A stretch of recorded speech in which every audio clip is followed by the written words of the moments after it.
ಕರ್ತನು ಒಳ್ಳೆಯವರಾಗಿದ್ದಾರೆ. ನಮಗೆ ಕರೆಂಟ್ ಇಲ್ದಿದ್ರು ಕೂಡ ದೇವರು ನಮಗೆ ಬೆಳಕಾಗಿ ದೇವರನ್ನು ಆರಾಧಿಸುವುದಕ್ಕೆ ಸಹ ಮಾಡ್ತಾ ಇದ್ದಾರೆ. ಹಾಗಾಗಿ ಕರ್ತನ ಸ್ತೋತ್ರ ಮಾಡೋಣ. ಇಂಥ ಗಳಿಗೆಯಲ್ಲಿ ಕೂಡ ಕರ್ತನು ಯಾವತ್ತೂ ಲೀವ್ ಬಿಡೋದೇ ಇಲ್ಲ. ಯಾವತ್ತೂ ನಮ್ಮ ಸಂಗಡ ಮಾತಾಡುತ್ತಾರೆ, ನಮ್ಮನ್ನು ಬಲಪಡಿಸುತ್ತಾರೆ, ನಮ್ಮನ್ನು ಆಶೀರ್ವದಿಸುತ್ತಾರೆ, ನಮ್ಮನ್ನು ರಕ್ಷಿಸುವುದರಲ್ಲಿ ಆಸಕ್ತನಾಗಿರುವವರ ದೇವರಾಗಿರುವರು. ಈ ದಿನದಲ್ಲಿ ಕೊಡಲ್ಪಟ್ಟ ವಾಕ್ಯ ಭಾಗ ಅಪೊಸ್ತಲರ ಕೃತ್ಯಗಳು 8ನೇ ಅಧ್ಯಾಯ 35, 36, 37 ವಚನಗಳು. ಅಪೊಸ್ತಲರ ಬಳಿಗೆ 8ಾம் அதிகாரம் 35 முதல் 37 வசனங்கள். Acts 8th chapter 35th to 37th verse, page number 148. அப்பொழுது பிலிப்பு பேசத் தொடங்கி இந்த வேத வாக்கியத்தை முன்னிட்டு இயேசுவை குறித்து அவனுக்கு பிரசங்கித்தான். இவ்விதமாய் அவர்கள் வழி நடந்து போகையில் தண்ணீர் உள்ள ஓரிடத்திற்கு வந்தார்கள். அப்பொழுது மந்திரி, இதோ தண்ணீர் இருக்கிறதே, நான் ஞானஸ்நானம் பெறுவதற்கு தடை என்ன என்றான். அதற்கு பிலிப்பு, நீர் முழு இருதயத்தோடும் விசுவாசித்தார், தடை இல்லை என்றான். அப்பொழுது அவன் இயேசு கிறிஸ்துவை தேவனுடைய குமாரன் என்று விசுவாசிக்கிறேன் என்று சொல்லி ಫಿಲಿಪ್ಪನು ಉಪದೇಶಿಸುವುದಕ್ಕೆ ತೊಡಗಿ ಅದೇ ವಚನವನ್ನು ಆಧಾರ ಮಾಡಿಕೊಂಡು ಐಥಿಯೋಪ್ಯ ದೇಶದ ಕಂಚುಕಿಗೆ ಯೇಸುವಿನ ವಿಷಯವಾದ ಸುವಾರ್ತೆಯನ್ನು ತಿಳಿಸಿದನು. ಅವರು ದಾರಿಯಲ್ಲಿ ಹೋಗುತ್ತಿರುವಾಗ ನೀರಿನ ಬಳಿಗೆ ಬಂದರು. ಕಂಚುಕಿಯು, ಅಗೋ ನೀರು, ನನಗೆ ದೀಕ್ಷಾಸ್ನಾನವಾಗುವುದಕ್ಕೆ ಅಡ್ಡಿ ಏನು ಎಂದು ಹೇಳಿ ರಥವನ್ನು ನಿಲ್ಲಿಸು ಎಂದು ಅಪ್ಪಣೆ ಕೊಟ್ಟನು. ನಿಮ್ಮ ಕನ್ನಡ ಬೈಬಲ್ 37ನೇ ವಚನ ಅಲ್ಲಿ ಇಲ್ಲ, 36ರಿಂದ 38 ಇದೆ. 37ನೇ ವಚನವೇ ಅಲ್ಲಿ ನಿಮ್ಮ ಕನ್ನಡ ಬೈಬಲ್ ಇಲ್ಲ, ಅದು ನಾನು ಸೇರಿಸಿ ಬಂದಿದ್ದೇನೆ. ಅದಕ್ಕೆ ಫಿಲಿಪ್ಪನು, ನೀನು ಪೂರ್ಣ ಹೃದಯದಿಂದ ನಂಬಿದರೆ ಅಡ್ಡಿ ಇಲ್ಲ ಎಂದನು. ಆಗ ಅವನು ಯೇಸು ಕ್ರಿಸ್ತನನ್ನು ದೇವರ ಕುಮಾರನೆಂದು ನಂಬುತ್ತೇನೆ ಎಂಬುದಾಗಿ ಅರಿಕೆ ಮಾಡಿದಾಗ. 37ನೇ ವಚನ ನಿಮ್ಮ ಕನ್ನಡ ಬೈಬಲ್ ಅಲ್ಲಿ ಇರುವುದಿಲ್ಲ, ಪ್ರಿಂಟಿಂಗ್ ಅಲ್ಲಿ ಅದು ಸ್ವಲ್ಪ ಬಿಡಲ್ಪಟ್ಟಿದೆ, ಅದನ್ನು ಸೇರಿಸಿ. ಈ ಸತ್ಯವೇದ ದೇವರ ಸತ್ಯವನ್ನು ಈ ಕುರಿತು ತಿಳಿಸುತ್ತದೆ. ದೇವರು ಯಾರೆಂದು, ಆ ದೇವರನ್ನು ಕಂಡುಕೊಳ್ಳುವುದು ಹೇಗೆಂದು, ಆ ದೇವರ ಮಕ್ಕಳಾಗುವುದು ಹೇಗೆಂದು, ದೇವರ ಸಭೆಯಾಗುವುದು ಹೇಗೆಂಬುದನ್ನು ಎಲ್ಲವನ್ನು ಈ ಸತ್ಯವೇದ ನಮಗೆ ತಿಳಿಸಿಕೊಡುತ್ತದೆ. ನಮ್ಮ ದೇವರು ಎಷ್ಟು ಒಳ್ಳೆಯವರಾಗಿದ್ದಾರೆ ಅಂದ್ರೆ, ನಮ್ಮನ್ನು ಯಾವ ವಿಷಯದಲ್ಲಿಯೂ ಗೊತ್ತಿಲ್ಲದೆ, ನನಗೆ ಗೊತ್ತಿಲ್ಲ, ಐ ಡೋಂಟ್ ನೋ ಅಂತ ಹೇಳ್ಬಾರ್ದು. ಎಲ್ಲದರ ವಿವರವನ್ನು ಈ ಸತ್ಯವೇದ ನಮಗೆ ಬರೆಸಿಕೊಟ್ಟಿರ್ತದೆ. ಆದ್ರಿಂದ ಈ ದೇವರು ತುಂಬಾ ಒಳ್ಳೆ ದೇವರಾಗಿರುವುದರಿಂದ ದೇವ ಜನರು ಎಲ್ಲಾ ಸತ್ಯದಲ್ಲಿ ಸತ್ಯವನ್ನು ತಿಳಿಯುವಿರಿ, ಸತ್ಯವು ನಿಮ್ಮನ್ನು ಬಿಡುಗಡೆ ಮಾಡುವುದು ಎಂದು ಹೇಳಿರುವುದರಿಂದ ನಾವು ಬಿಡುಗಡೆ ಆಗುವಂತೆ ಎಲ್ಲಾ ಸತ್ಯವನ್ನು ಇಲ್ಲಿ ಬರೆಸಿಕೊಟ್ಟಿದ್ದಾರೆ. ನಾವು ಓದಿದ ಈ ವಾಕ್ಯದಲ್ಲಿ ಫಿಲಿಪ್ಪನು ಸುವಾರ್ತೆ ಹೇಳ್ತಿದ್ದಾರೆ. ಯಾರಿಗೆ? ಐಥಿಯೋಪ್ಯ ದೇಶದ ಕಂಚುಕಿಯೇ ಹಾಗೆ, ಕಂದಾಕೆ ಎಂಬ ರಾಣಿಗೆ ಕಂಚುಕಿಯು ಮಂತ್ರಿ. ಇವರು ಯೆರೂಸಲೇಮಿಗೆ ದೇವರನ್ನು ಆರಾಧಿಸುವುದಕ್ಕೆ ಬಂದಿದ್ದಾರೆ. ಆತನ ಕೈಯಲ್ಲಿ ಯೆಶಾಯ ಪುಸ್ತಕದ 53ನೇ ಅಧ್ಯಾಯದ ಗ್ರಂಥ ಓದುತ್ತಿದ್ದಾರೆ. ಅದನ್ನು ಓದುತ್ತಿರುವಾಗ ಅದು ಯಾರ ಬಗ್ಗೆ ಅಂತ ಅದನ್ನ ಅರ್ಥವಾಗಿಲ್ಲ. ರಥದಲ್ಲಿ ಬಂದು ರಥದಲ್ಲಿ ಹೋಗ್ತಾರೆ, ಕಾರಲ್ಲಿ ಬಂದು ಕಾರಲ್ಲಿ ಹೋಗ್ತಾರೆ ಜನ. 1ನೇ ಶತಮಾನದಲ್ಲಿ ರಥದಲ್ಲಿ ಬಂದು ಆರಾಧನೆ ಮಾಡಿಕೊಂಡು ಹೋಗ್ತಿದ್ದಾರೆ. ಸೊ ಆಗ ಹೋಗುತ್ತಿರುವಾಗ ಸುಮ್ಮನೆ ಹೋಗ್ಬಾರ್ದು ಅಂತ ಹೇಳಿ ಚರ್ಚ್ಗೆ ಬಂದು ನಿಂತ್ಕೊಂಡು ಹೋಗುವಾಗ ಬೈಕ್ ಹೋಗ್ಕೊಂಡೇ ಹೋಗ್ತಿದ್ದಾರೆ. ದೇವರ ಆತ್ಮನ ಫಿಲಿಪ್ಪನಿಗೆ ಹೇಳ್ತಾರೆ, ನೋಡು, ಒಬ್ಬ ದೇವರ ವಾಕ್ಯ ಓದ್ತಿದ್ದಾನೆ, ಆದ್ರೆ ಅವ್ನಿಗೆ ಅರ್ಥ ಗೊತ್ತಾಗ್ತಾ ಇಲ್ಲ. ಅವನ ಆಸಕ್ತನಾಗಿದ್ದಾನೆ, ಆದ್ರೆ ಅವ್ನಿಗೆ ಅರ್ಥ ಗೊತ್ತಿದೆ ಹೋಗ್ತಿದ್ದಾನೆ. ನೀನ್ ಅವನಿಗೆ ಸಹಾಯ ಮಾಡು ಅಂತ ಹೇಳಿ ದೇವರ ಆತ್ಮನು ಫಿಲಿಪ್ಪನನ್ನು ತಗೊಂಡೋಗಿ ಅವನ ಮುಂದೆ ಇಡ್ತಾರೆ. ಸೊ ರಥ ಓಡ್ತಿದ್ ಇದನ್ನು ಕೂಡ ಜೊತೆ ಜೊತೆ ಓಡ್ತಾ ಇದ್ದಾರೆ. ಯಾರು ಓಡ್ ಬರ್ತಾ ಇದ್ದಾರಲ್ಲ, ಫಿಲಿಪ್ಪನ್ ಕೇಳ್ತಾನೆ ಓಡುತ್ತಾ, ನೀವು ಓದ್ತಾ ಇದ್ದೀರಲ್ಲ, ಅದನ್ನ ಅರ್ಥ ಆಗ್ತಾ ಇದೆಯಾ? ಆಗ ರಥದಲ್ಲಿರುವ ಈ ಕಂಚು ಹೇಳ್ತಾನೆ, ಯಾರೋ ಒಬ್ರು ತಿಳಿಸಿಕೊಡ್ತೀರ ಹೆಂಗೆ ಅರ್ಥ ಆಗುತ್ತೆ? ಬೈಬಲ್ ಸರಿ ಓದುವುದರಿಂದ ನಂಗೆ ಅರ್ಥ ಆಗುದಿಲ್ಲ, ಯಾರೋ ಒಬ್ರು ಹೇಳ್ಕೊಡ್ಬೇಕಲ್ವಾ? ಇಲ್ಲಿ ಯೆಶಾಯನ ಬರೆದ ಪತ್ರಿಕೆ 53ನೇ ಅಧ್ಯಾಯದಲ್ಲಿ ಇದು ಯಾರ ಬಗ್ಗೆ ಹೇಳ್ತದೆ? ಪ್ರವಾದಿಯಾದ ಯೆಶಾಯನ ಬಗ್ಗೆ ಹೇಳ್ತಾ ಇದೆಯಾ ಅಥವಾ ಪ್ರವಾದಿ ಬೇರೆ ಯಾರ ಬಗ್ಗೆ ಹೇಳ್ತಾರಾ ಎಂಬ ಒಂದು ಪ್ರಶ್ನೆಯನ್ನು ಫಿಲಿಪ್ಪನಿಗೆ ಕೇಳ್ತಾರೆ. ಆಗ ಫಿಲಿಪ್ಪನು ಅದು ಕರ್ತನಾದ ಯೇಸು ಕ್ರಿಸ್ತನೇ ಎಂಬ ಒಂದು ವಿವರವನ್ನು ಎಲ್ಲವನ್ನು ವಿವರಿಸಿ ಹೇಳುತ್ತಾರೆ. ಸೊ ದೇವರಾತ್ಮನಿಗೆ ಹೇಳುವಾಗ ಅವನಿಗೆ ಯೇಸುವಿನ ವಿಷಯವಾದ ಸುವಾರ್ತೆಯನ್ನು ತಿಳಿಸಿದನು ಎಂಬುದಾಗಿ ಬರ್ತದೆ. ಸುವಾರ್ತೆಯನ್ನು ತಿಳಿಸಿದನು. ಹಾಗಾದ್ರೆ ಯೇಸುವಿನ ಬಗ್ಗೆ ಸುವಾರ್ತೆ ಹೇಳ್ಬೇಕಾದ್ರೆ ಯಾವುದೋ ಕಾನಾ ಊರಿನ ಅದ್ಭುತ, 5,000 ಜನರಿಗೆ ರೊಟ್ಟಿ ನೀನು ಕೊಟ್ಟಿದ್ದು, ಅದು ಕೊಟ್ಟಿದ್ದು, ಇದೆಲ್ಲ ಈ ಅದ್ಭುತಗಳನ್ನು ಹೇಳುವುದೆಲ್ಲ ಸುವಾರ್ತೆ ಅಲ್ಲ. ಕಣ್ಣು ಕೊಟ್ಟನು, ಮರಣ ಎಬ್ಬಿಸಿ, ಇದೆಲ್ಲ ಸುವಾರ್ತೆ ಅಲ್ಲ. ಸುವಾರ್ತೆ ಅಂದ್ರೆ ಸುವಾರ್ತೆ ಹೇಳ್ಬೇಕು. ಸುವಾರ್ತೆಯ ಅರ್ಥ ನಮ್ಗೆ ಅರ್ಥವಾಗಬೇಕು. ಇದನ್ನೇ ಅವತ್ತು ಫಿಲಿಪ್ಪನು ಆ ಕಂಚುಕಿಗೆ ತಿಳಿಸಿಕೊಡ್ತಾನೆ. ಸುವಾರ್ತೆಯ ಫುಲ್ ಸುವಾರ್ತೆ, ಆ ಸುವಾರ್ತೆಯನ್ನು ಫುಲ್ ಆಗಿ ವಾಕ್ಯ ಹೇಳ್ತದೆ, ಯೇಸುವಿನ ವಿಷಯವಾದ ಸುವಾರ್ತೆಯನ್ನು ತಿಳಿಸಿದನು ಎಂಬ ಪದ. ಹಾಗಾದ್ರೆ ಅದ್ರಲ್ಲಿ ಏನಿದೆ, ಬರೀ ಯೇಸು ಸ್ವಾಮಿ ಸ್ಟೋರಿ ಮಾತ್ರವಲ್ಲ, ನಾನು ರಕ್ಷಣೆ ಆಗುವುದಕ್ಕೆ ನಾನು ಏನ್ ಮಾಡ್ಬೇಕು, ನಾನು ಏನು ಮಾಡಿದ್ರೆ ಈ ಯೇಸು ಸ್ವಾಮಿ ನಂಬುತ್ತೀನಿ, ನಾನು ಏನು ಮಾಡಿದ್ರೆ ನನಗೆ ರಕ್ಷಣೆ ಆಗುತ್ತದೆ, ನಾನು ಹೇಗೆ ಯೇಸು ಸ್ವಾಮಿ ಶರೀರವಾಗ್ತೀನಿ, ಯೇಸು ಸ್ವಾಮಿ ಹೇಗೆ ನನ್ನ ತಲೆ ಆಗ್ತಾರೆ, ಇದು ಎಲ್ಲದರ ವಿವರವನ್ನು ನಾನು ಹೇಳ್ಕೊಡ್ಬೇಕು. ಅದು ಹೇಳ್ಬೇಕಾದ್ರೆ ಯೇಸು ಸ್ವಾಮಿ ನಮಗಾಗಿ ಏನು ಸಾಧಿಸಿದ್ದಾರೆ, ಆತನು ಶಾಸ್ತ್ರದ ಪ್ರಕಾರ ಶಿಲುಬೆಯಲ್ಲಿ ಸತ್ತನು, ಉಣಲ್ಪಟ್ಟನು, 3ನೇ ದಿನ ಜೀವಂತನಾಗಿ ಎದ್ದು ಬಂದನು. ಇದೇ ಸುವಾರ್ತೆ. ಇದನ್ನು ವಿವರವಾಗಿ ಹೇಳ್ಕೊಡ್ತಿದ್ದಾರೆ. ಹಾಗೆ ಆ ಸುವಾರ್ತೆಯನ್ನು ಒಳಪಡಬೇಕಾದ್ರೆ ಯೇಸು ಸ್ವಾಮಿ ನಮಗಾಗಿ ಸತ್ತನು, ಆಗ ನಾನು ಕೂಡ ನನ್ನ ಪಾಪದ ಪಾಲಿಗೆ ಯೇಸು ಸ್ವಾಮಿಯೊಂದಿಗೆ ನಾನು ಸಾಯ್ಬೇಕು. ಯೇಸು ಸ್ವಾಮಿ ಸತ್ತ ಹಾಗೆ, ಯಾಕಂದ್ರೆ ಒಬ್ಬನು ಕ್ರಿಸ್ತನಲ್ಲಿ ಇದ್ದರೆ, ಅಂದ್ರೆ ಕ್ರಿಸ್ತನು ಏನೆಲ್ಲ ಮಾಡಿದನೋ ಅದನ್ನ ನಾನು ಮಾಡ್ಬೇಕು. ಕ್ರಿಸ್ತನು ನನಗಾಗಿ ಸತ್ತನು, ಆದ್ರೆ ನಾನು ಕೂಡ ಇನ್ನು ಮುಂದೆ ಪಾಪ ಮಾಡಲ್ಲ, ಈ ಪಾಪ ನನಗೆ ಬೇಡ, ನಾನು ಬದುಕಿರ್ತಾನೆ ಇದು ಪುನಃ ಮಾಡ್ತೀನಿ, ಅದನ್ನ ಪಾಪದ ಪಾಲಿಗೆ ನಾನು ಸಾಯ್ತೀನಿ ಎಂಬುದಾಗಿ ಕ್ರಿಸ್ತನಿಗೆ ನಾನು ಕೂಡ ಸಾಯ್ತೀನಿ. ಆತನು ಉಣಲ್ಪಟ್ಟನು, ಆದ್ರಿಂದ ಆತನು ಮಣ್ಣಿನೊಳಗೆ ಉಣಿದರು. ನಾನು ಕೂಡ ಕ್ರಿಸ್ತನ್ ನಂಬುವಂತೆ ನಾನು ನನ್ನನ್ನು ನೀರಿನಲ್ಲಿ ನನ್ನನ್ನು ಉಣುತ್ತೇನೆ. ಡೆಡ್ ಬಾಡಿ ಹೇಗೆ ಮಣ್ಣಾಗಿ ಮಿಶ್ರ ಅಲ್ಲ, ಹಾಗೆ ನಾನು ಕೂಡ ಯೇಸು ಕ್ರಿಸ್ತನು ಉಣಲ್ಪಟ್ಟ ಹಾಗೆ ನಾನು ನೀರಿನಲ್ಲಿ ನನ್ನನ್ನು ಉಣುತ್ತೇನೆ. ಯೇಸು ಸ್ವಾಮಿ 3ನೇ ದಿವಸ ಜೀವಿತನಾಗಿ ಎದ್ದು ಬಂದರು. ನಾನು ಕೂಡ ನೂತನ ಸೃಷ್ಟಿಯಾಗುವಂತೆ ಆ ನೀರಿನಿಂದ ನಾನು ಎದ್ದು ಬರಬೇಕು. ಆ ನೀರು ಯೇಸುವಿನ ರಕ್ತಕ್ಕೆ ಹೋಲಿಕೆಯಾಗಿದೆ, ನನ್ನ ಪಾಪವನ್ನು ತೊಳೆದು ಶುದ್ಧಿ ಮಾಡುತ್ತದೆ. ಇದು ಎಲ್ಲ ವಿವರವನ್ನು ಕಂಪ್ಲೀಟ್ ಆಗಿ ಹೇಳಿಕೊಡ್ತಾರೆ. ಇದನ್ನೇ ಯೇಸುವಿನ ವಿಷಯವಾದ ಸುವಾರ್ತೆ ಎಂದು ಹೇಳಿದನು ಅಂತ ಬರೆದಿದೆ. ಹಾಗಾದ್ರೆ ಇಲ್ಲಿ ದೀಕ್ಷಾ ಸ್ಥಾನದ ಎಲ್ಲವೂ ಸೇರಿಸಿ ಹೇಳಿದ್ದಾರೆ. ಇವತ್ತು ಲೋಕದಲ್ಲಿ ಯೇಸು ಸ್ವಾಮಿ ಸುವಾರ್ತೆ ಅಂತ ಹೇಳ್ತೀನಿ ಅಂತ ಹೇಳ್ತಾರೆ, ಆದ್ರೆ ದೀಕ್ಷಾ ಸ್ಥಾನದ ಬಗ್ಗೆ ಹೇಳೋದೇ ಇಲ್ಲ, ಅದರ ಬಗ್ಗೆ ವಿವರ ಕೊಡುವುದೇ ಇಲ್ಲ, ಅದರ ಬಗ್ಗೆ ಉತ್ತರ ಹೇಳಕ್ಕೆ ಭಯ ಪಟ್ಬಿಟ್ಟು ಏನೋ ಮುಚ್ಚುಮರೆ ಮಾಡಿ ಏನೋ ಏನ್ ಮಾಡಿಸ್ಬಿಡ್ತಾರೆ. ಅದನ್ನು ದೇವರಾತ್ಮನ ಒಪ್ಪಲ್ಲ. ದೇವರಾತ್ಮನ ಫಿಲಿಪ್ಪನಿಗೆ ನೀನು ಯೇಸುವಿನ ವಿಷಯದ ಸುವಾರ್ತೆಯನ್ನು ಹೇಳು ಅಂತ ಹೇಳಿದಾಗ, ಯೇಸುವಿನ ಮರಣ, ಉಣಲ್ಪಡುವಿಕೆ, ಪುನರುತ್ಥಾನ, ಯೇಸು ಏನ್ ಮಾಡಿದ್ರು ನಾನೇನ್ ಮಾಡ್ಬೇಕು, ಎಲ್ಲವನ್ನು ಸಂಪೂರ್ಣವಾಗಿ ವಿವರಿಸಿಕೊಡ್ತಾರೆ. ಇದು ವಿವರಿಸಿಕೊಟ್ಟಿದ್ದಾರೆ ಅರ್ಥ 35 ವರ್ಷದಿಂದ ಅದೇ ಹೇಳಿದ್ರು. ಅವನು ಅಂದ್ರೆ ಆ ಕಂಚುಕಿಯು ದಾರಿಯಲ್ಲಿ ಹೋಗುತ್ತಿರುವಾಗ ನೀರಿನ ಬಳಿಗೆ ಬಂದು, ಕಂಚುಕಿಯು ಆಗೋ ನೀರು ನನಗೆ ದೀಕ್ಷಾಸ್ನಾನ ಮಾಡುವುದಕ್ಕೆ ಅಡ್ಡಿ ಏನು ಎಂದು ಹೇಳಿ ರಥವನ್ನು ನಿಲ್ಲಿಸಲು ಅಪ್ಪಣೆ ಕೊಟ್ಟರು. ಫಿಲಿಪ್ಪನು ಹೇಳ್ತಾರೆ ದೀಕ್ಷಾಸ್ನಾನ ಅಂತ.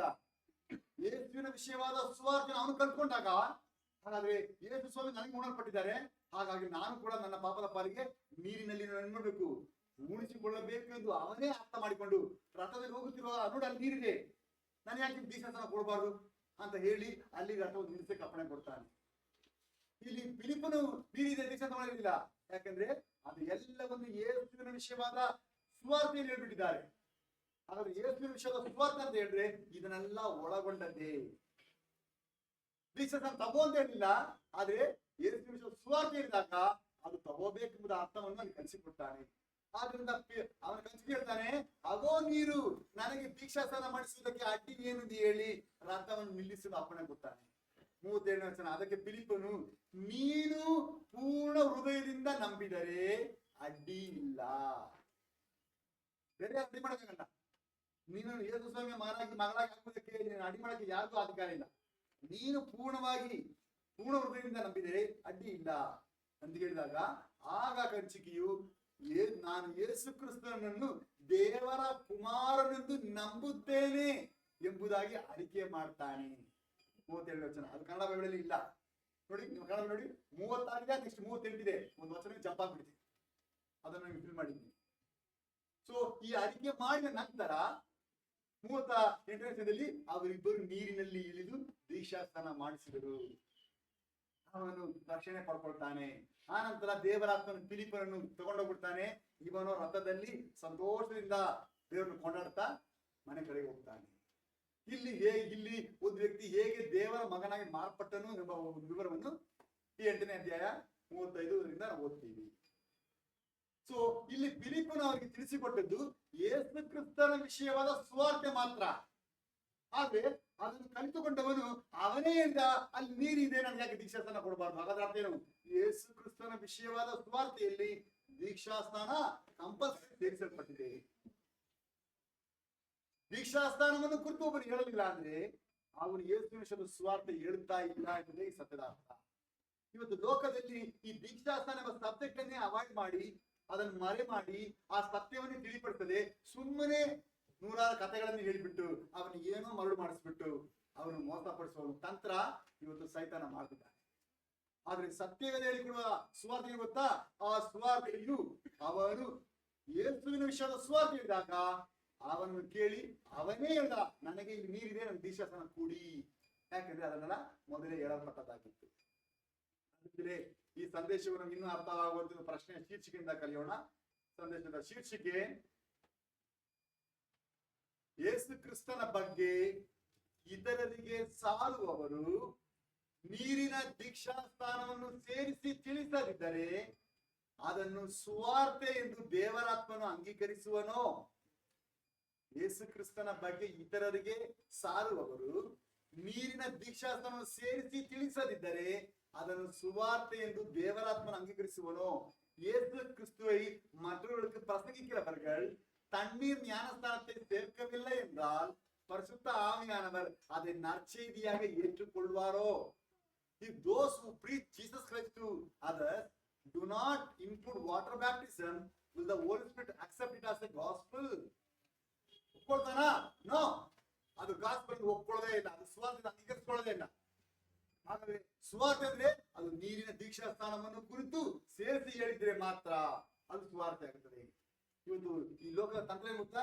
ಯೇಸುವಿನ ಬಗ್ಗೆ ಅನೇಕ ಕಥೆಗಳನ್ನೆಲ್ಲ ಹೇಳಿದ್ದಾರೆ. ಯೇಸು ಸ್ವಾಮಿ ನಿನ್ನ ಕಣ್ಣೀರನ್ನೆಲ್ಲ ಓಡಿಸ್ತಾರೆ, ಯೇಸು ಸ್ವಾಮಿ ನಿನ್ನ ಒತ್ಕೊಳ್ತಾರೆ, ಯೇಸು ಸ್ವಾಮಿ ನಿನ್ನ ಲವ್ ಮಾಡ್ತಾರೆ, ಯೇಸು ಸ್ವಾಮಿ ಮುದ್ದಿಸ್ತಾರೆ, ಯೇಸು ಸ್ವಾಮಿನ ಆಲಂಗಿಸುತ್ತಾರೆ, ಯೇಸು ಸ್ವಾಮಿ ನಿಂತ ಬಂದು ಬಿರಿಯಾನಿ ತಿಂತಾರೆ, ಏನೇನೋ ಹೇಳಿಕೊಂಡು ಏನು ಹೇಳ್ಬೇಕೋ ಅದನ್ನು ಹೇಳದೆ ಮೋಸ ಮಾಡುವ ಒಂದು ತಂತ್ರ ಇವತ್ತು ಸೈತಾನ ಮಾಡ್ತಾ ಇದ್ದಾರೆ. ಆದ್ರಿಂದ ಲೋಕಕ್ಕೆ ಅರ್ಥವಾಗಬೇಕು, ಯೇಸುವಿನ ವಿಷಯವಾದ ಸುವಾರ್ತೆ ಅಂದ್ರೆ ಅದು ನೀರಿನ ದೀಕ್ಷಾಸ್ಥಾನ ಒಳಪಡಿಸಿದೆ. ನೀರಿನ ದೀಕ್ಷಾಸ್ಥಾನ ಒಳಪಡಿಸಲಿಲ್ಲ ಅಂದ್ರೆ ಅದು ಸುವಾರ್ತೆಯೇ ಅಲ್ಲ. ಯಾಕೆಂದ್ರೆ ಸುವಾರ್ತೆ ಅಂದ್ರೆ ಯೇಸು ಕ್ರಿಸ್ತ ನನಗಾಗಿ ಸತ್ತನು, ಮೂಡಲ್ಪಟ್ಟನು, 3ನೇ ದಿನ ಜೀವಂತನಾಗಿದ್ದು ಬಂದನು. ಇದು ನೆರವೇರುವುದೇ ನೀರಿನ ದೀಕ್ಷಾಸ್ಥಾನದಲ್ಲಿ ಮಾತ್ರ, ಬೇರೆ ಎಲ್ಲಿಯೂ ಅಲ್ಲ. ಯೇಸು ಸ್ವಾಮಿ ನನಗಾಗಿ ಏನು ಮಾಡಿದ್ದಾನೆ ಅದನ್ನು ಅಂಗೀಕರಿಸುತ್ತೇನೆ, ಅದನ್ನು ಒಪ್ಕೊಳ್ತೇನೆ, ಅದಕ್ಕೆ ವಿಧೇಯ ತೋರಿಸುತ್ತೇನೆ, ಇದು ನೀರಿನ ದೀಕ್ಷಾಸ್ಥಾನ ನೆರವೇರುತ್ತದೆ. ಇದರ ಮೂಲಕ ಅದು ಸುವಾರ್ತೆಯಾಗಿ ದೇವರಾತ್ಮ ಅಂಗೀಕರಿಸಿಕೊಳ್ತಾನೆ.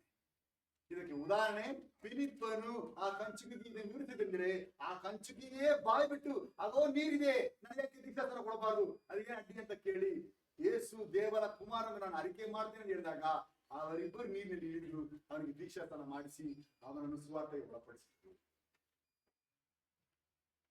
ಇದನ್ನು ಇವತ್ತು ನಿಮ್ಗೆ ಹೇಳಬೇಕಾದ ಒಂದು ಅವಶ್ಯಕತೆ ಏನಂತ ಹೇಳಿದ್ರೆ, ನಿಮಗೆಲ್ಲರೂ ಗೊತ್ತಿರುವ ಹಾಗೆ ಈ ಲೋಕದ ಅಧಿಪತಿ ಸೈತಾನ, ಅವನು ಸುಳ್ಳನು, ಸುಳ್ಳಿಗೆ ತಂದೆಯಾಗಿದ್ದಾನೆ. ಆದ್ರೆ ಈ ಲೋಕದಲ್ಲಿ ಎಲ್ಲೆಲ್ಲಿ ನಿಜ ಹೇಳ್ಬೇಕೋ ಅದೆಲ್ಲ ಸುಳ್ಳು ಹೇಳಿಸಿ ಸುಳ್ಳನ್ನು ನಂಬುವವರಾಗುವಂತೆ ಅನೇಕ ಪಾಸ್ಟ್ಗಳನ್ನು ಸೈತಾನ ಇವತ್ತು ತನ್ನ ಕೈಯಲ್ಲಿ ಇಟ್ಕೊಂಡಿದ್ದಾರೆ.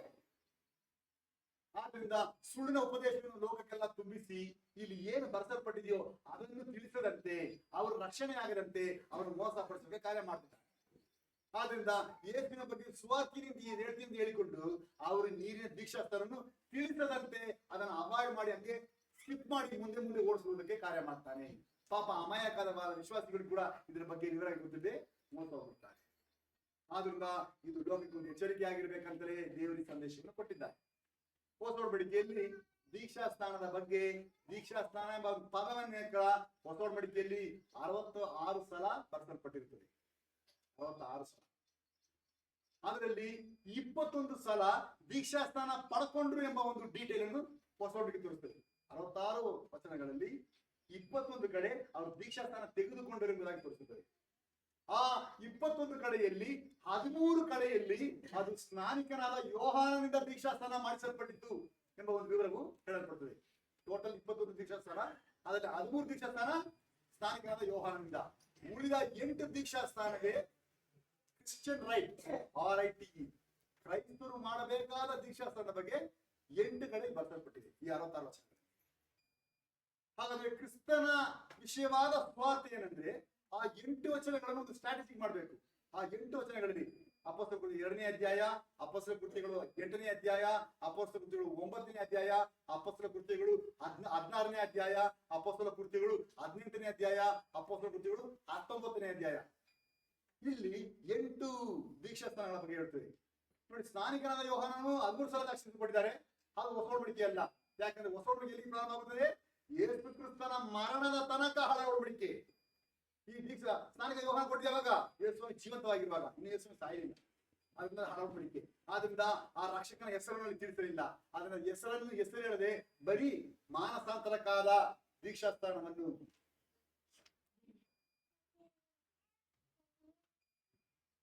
ಮಾನಸಾಂತರಕ್ಕಾದ ದೀಕ್ಷಾ ಸ್ಥಾನವನ್ನೇ ಸ್ನಾನಿಕನಾದ ಯೋಹಾನನು 13 ಸಲ ಕೊಟ್ಟಿದ್ದಾರೆ ಎಂಬುದಾಗಿ ಹೇಳ್ತಾರೆ.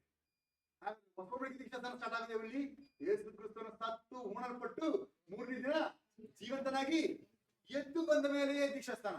ಯೇಸು ಕ್ರಿಸ್ತ ಎದ್ದು ಬಂದ ಮೇಲೆಯೇ ಅವರು ದೀಕ್ಷಾ ಸ್ಥಾನ ಕೊಡಿರೋ ಶಿಷ್ಯರನ್ನು ಮಾಡಿ ಎಂಬ ಅಪ್ಪಣೆಯನ್ನು ಹೇಳ್ತಾರೆ.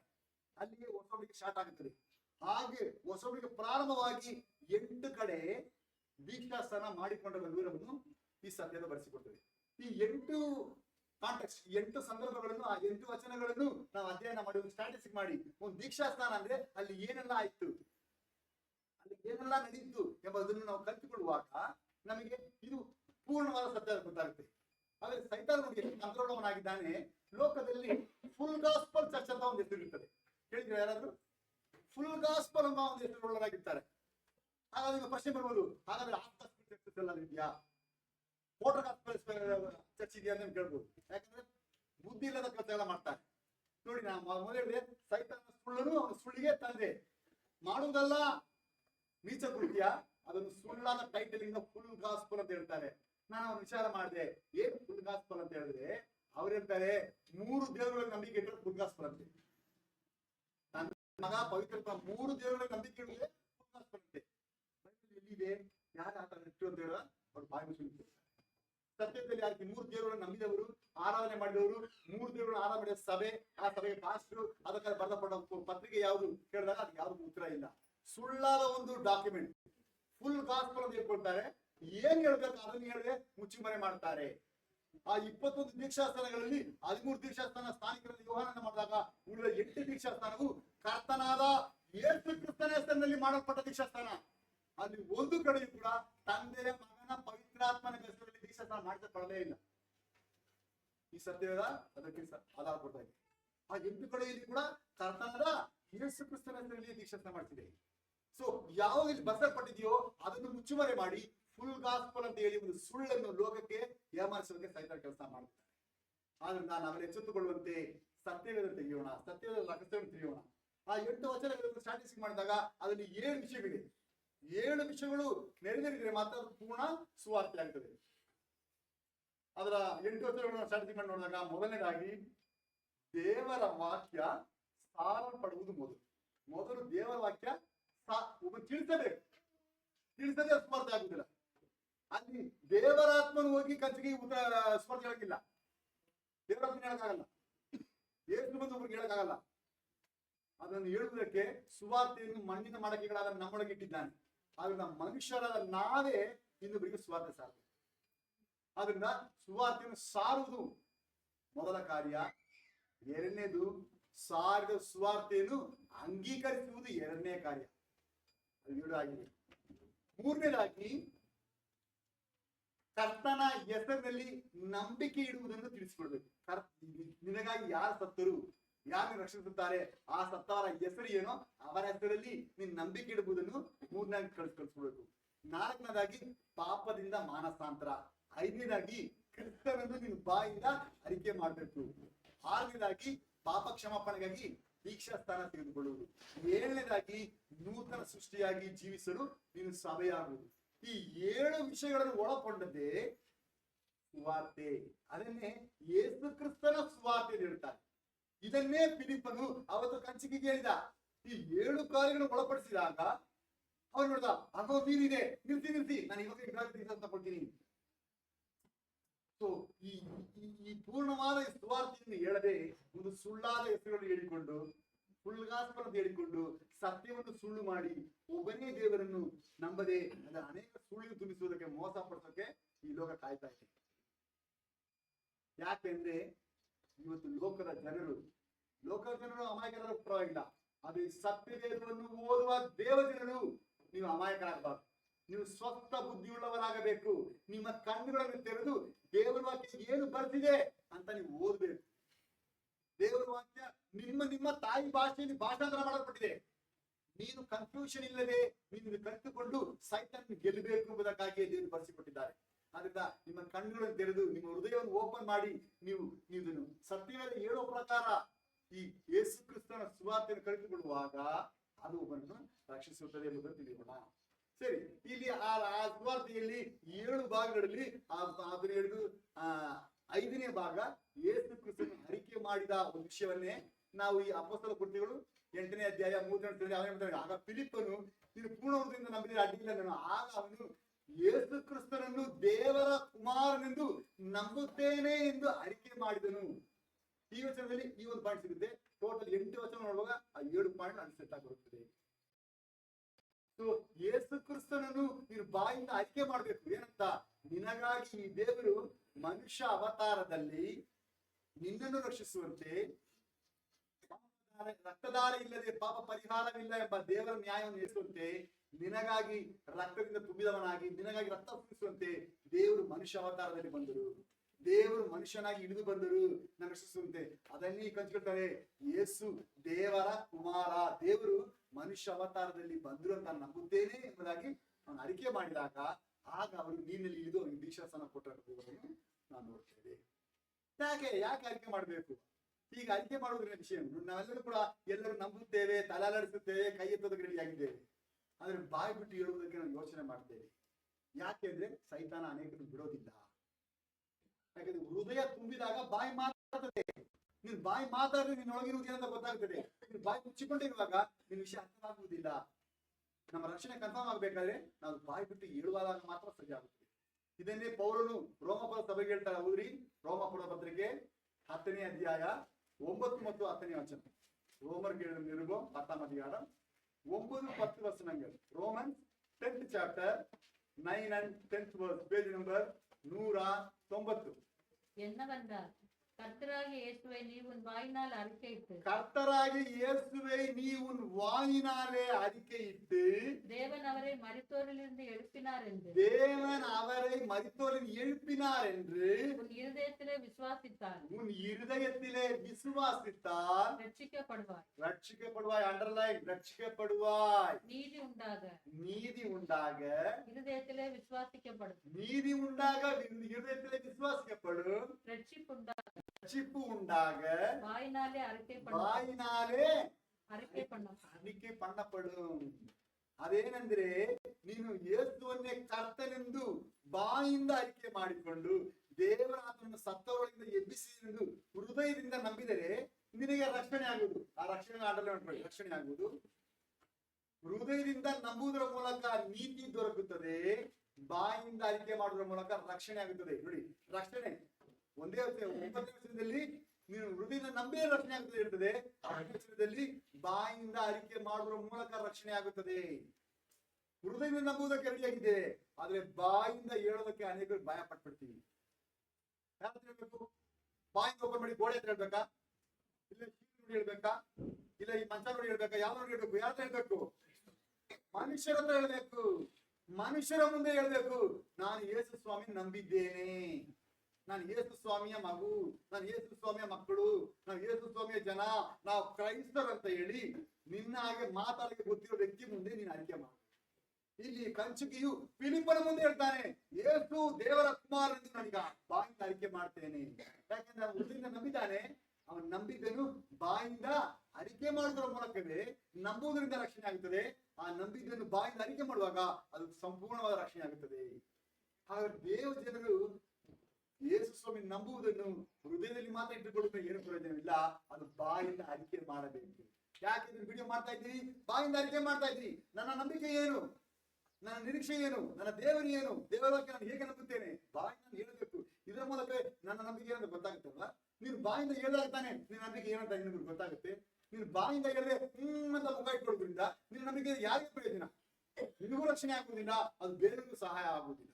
ಹಾಗಾಗಿ ದೇವರ ಮಕ್ಕಳ ನಾವು ನಮ್ಮ ರಕ್ಷಣೆ ಆಗಬೇಕಾದ್ರೆ ಹೃದಯದಿಂದ ನಂಬಲೂ ಬೇಕು, ನಂಬಿದ್ದನ್ನು ಬಾಯಿಂದ ಅರಿಕೆಯೂ ಮಾಡಬೇಕು. ಹೀಗೆ ಕಂಚಿಕೆಯು ಫಿಲಿಪ್ಪನ ಮುಂದೆ ನಾನು ಪೂರ್ಣ ಹೃದಯದಿಂದ ನಂಬುತ್ತೇನೆ, ನನಗೆ ಏನೇನು ಅಡ್ಡಿ ಇಲ್ಲ ಅಂತ ಹೇಳುವಾಗ ಯೇಸು ದೇವರ ಕುಮಾರ ಎಂದು ಅವನು ಅರಿಕೆ ಮಾಡಿದಾಗ ಅವರಿಬ್ಬರು ನೀರಿನೊಳಗೆ ಇಳಿದು ದೀಕ್ಷಾ ಸ್ನಾನ ಮಾಡಿಸಿದರು ಎಂಬ ಸತ್ಯವನ್ನು ನಾವು ಕಲ್ತ್ಕೊಳ್ತೇವೆ.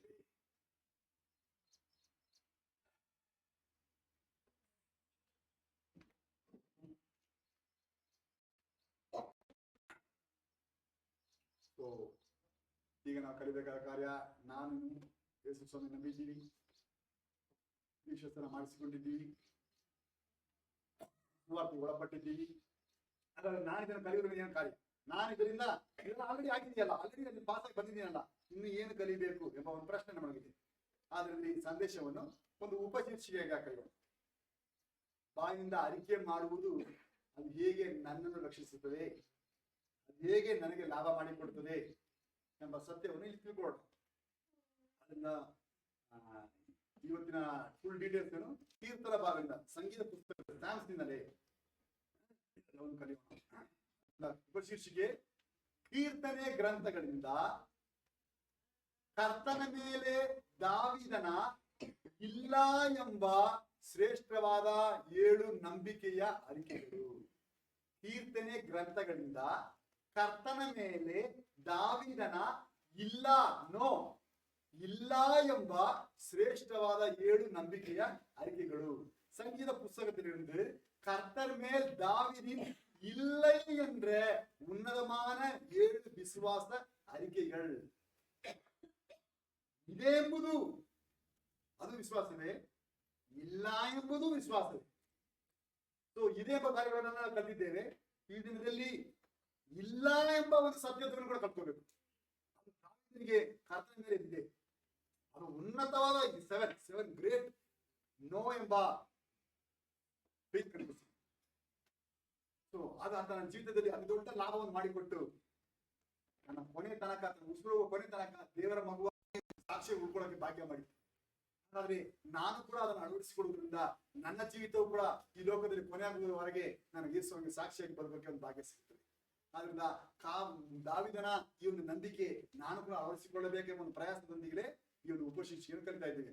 ಕೀರ್ತನ ಗ್ರಂಥಗಳಿಂದ ಕರ್ತನ ಮೇಲೆ ದಾವೀದನ ಇಲ್ಲ ಎಂಬ ಶ್ರೇಷ್ಠವಾದ 7 ನಂಬಿಕೆಯಾಗಿರುವ ಕಲಿಯೋಣ. ಮೊದಲನೇದಾಗಿ ಕೀರ್ತನೆಗಳು 16ನೇ ಅಧ್ಯಾಯ 8ನೇ ವಚನ, ಸಂಗೀತಂ 16ಾம் அதிகாரம் 8ாம் வசனம். சாம்ஸ் ಸಂಗೀತಂ 16ாம் அதிகாரம், Sam's 16th chapter 8th verse, page number 594.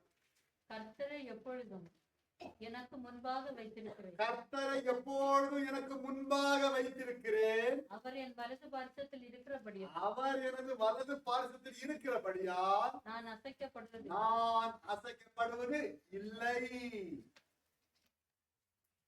ನಾನು ಕರ್ತನನ್ನು ಯಾವಾಗಲೂ ನನ್ನೆದುರಿಗೆ ಇಟ್ಟುಕೊಂಡಿದ್ದೇನೆ.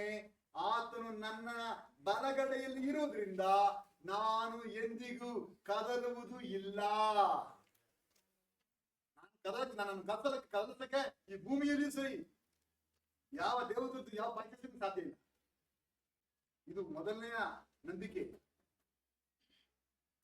ದಾವೀದನು ಪಾಪವೇ ಮಾಡದ ವ್ಯಕ್ತಿಯಲ್ಲ, ಮನುಷ್ಯನಾಗಿ ಅನೇಕ ಬಲಹೀನತೆ ಉಳ್ಳವನಾಗಿ ಅನೇಕ ಪಾಪಗಳನ್ನು ಮಾಡಿಬಿಟ್ಟ, ಅನೇಕ ಕೊಲೆಗಳು ಮಾಡಿಬಿಟ್ಟ, ವ್ಯಭಿಚಾರ ಮಾಡಿಬಿಟ್ಟ, ಏನೋ ಮಾಡಿಬಿಟ್ಟ. ಇದೆಲ್ಲ ಪಾಪದ ಸಂಬಳ ಮರಣ ಅಲ್ವಾ? ಅವನ ನಂಬಿಕೆಯಿಂದ ಅವ್ನು ಬಿದ್ದೋಗ್ಬೇಕಾಯ್ತಲ್ಲ. ನಂಬಿಕೆ ಏನು? ನಾನು ಬಲಹೀನನೇ, ನಾನು ಕೊರತೆ ಉಳ್ಳವನೇ, ನಾನು ಪಾಪಿಯೇ, ಪಾಪದಿದ್ದೇನೆ. ಆದ್ರೆ ನಾನು ದೇವರ ಮಗನಾಗಿ ನಡಿಬೇಕಾದ್ರೆ ನಾನು ನಂಬಿಕೆ ಇದ್ದೀನಿ, ನನ್ನ ಯೇಸು ಸ್ವಾಮಿಯನ್ನು ಕಾಪಾಡ್ತಾರೆ. ಅದನ್ನು ಬಾಯಿ ಬಿಟ್ಟು ಹೇಳ್ಬಿಟ್ಟ. ಏನಂತ? ಆತನು ನನ್ನ ಬಲಗಡೆಯಲ್ಲಿ ಇರುವುದರಿಂದ ನಾನು ಎಂದಿಗೂ ಏನಾಗಲ್ಲ, ಅದನ್ನು ಅಸಖ್ಯ ಪಡುವುದಿಲ್ಲ. ನಾನು ಯಾವತ್ತು ದೇವರ ಮಗುವಿನ ಸ್ಥಾನ ಬಿದ್ದೋಗೋದೇ ಇಲ್ಲ. ಯಾಕೆ? ನಾನು ಆತನನ್ನು ನನ್ನ ಎದುರಿಗೆ ನನ್ನ ಬಲಗಡೆಯಲ್ಲೇ ಇಟ್ಟುಕೊಂಡಿದ್ದೇನೆ. ಆತನಿಗೆ ದಾವೀದನಿಗೆ ಒಂದು ಒಳ್ಳೆ ಅರಿವಿದೆ. ಯಾಕಂದ್ರೆ ಧರ್ಮೋಪದೇಶಗಳನ್ನ ಆನಂದ ಬರ್ತಿದೆ. ಇಸ್ರಾಯೇಲೇ ಕೇಳು, ನಿನ್ನ ದೇವರಾದ ಕರ್ತನು ಒಬ್ಬನೇ ದೇವರು. ಆತನಿಗೆ 3 ದೇವರಿಲ್ಲ, ಒಬ್ಬರು ಮಾತ್ರವೇ. ಆದ್ರಿಂದ ದಾವೀದನೇ ನಾನು ಕರ್ತನನ್ನು ನನ್ನ ಎದುರು ಇಟ್ಟುಕೊಂಡಿದ್ದೇನೆ.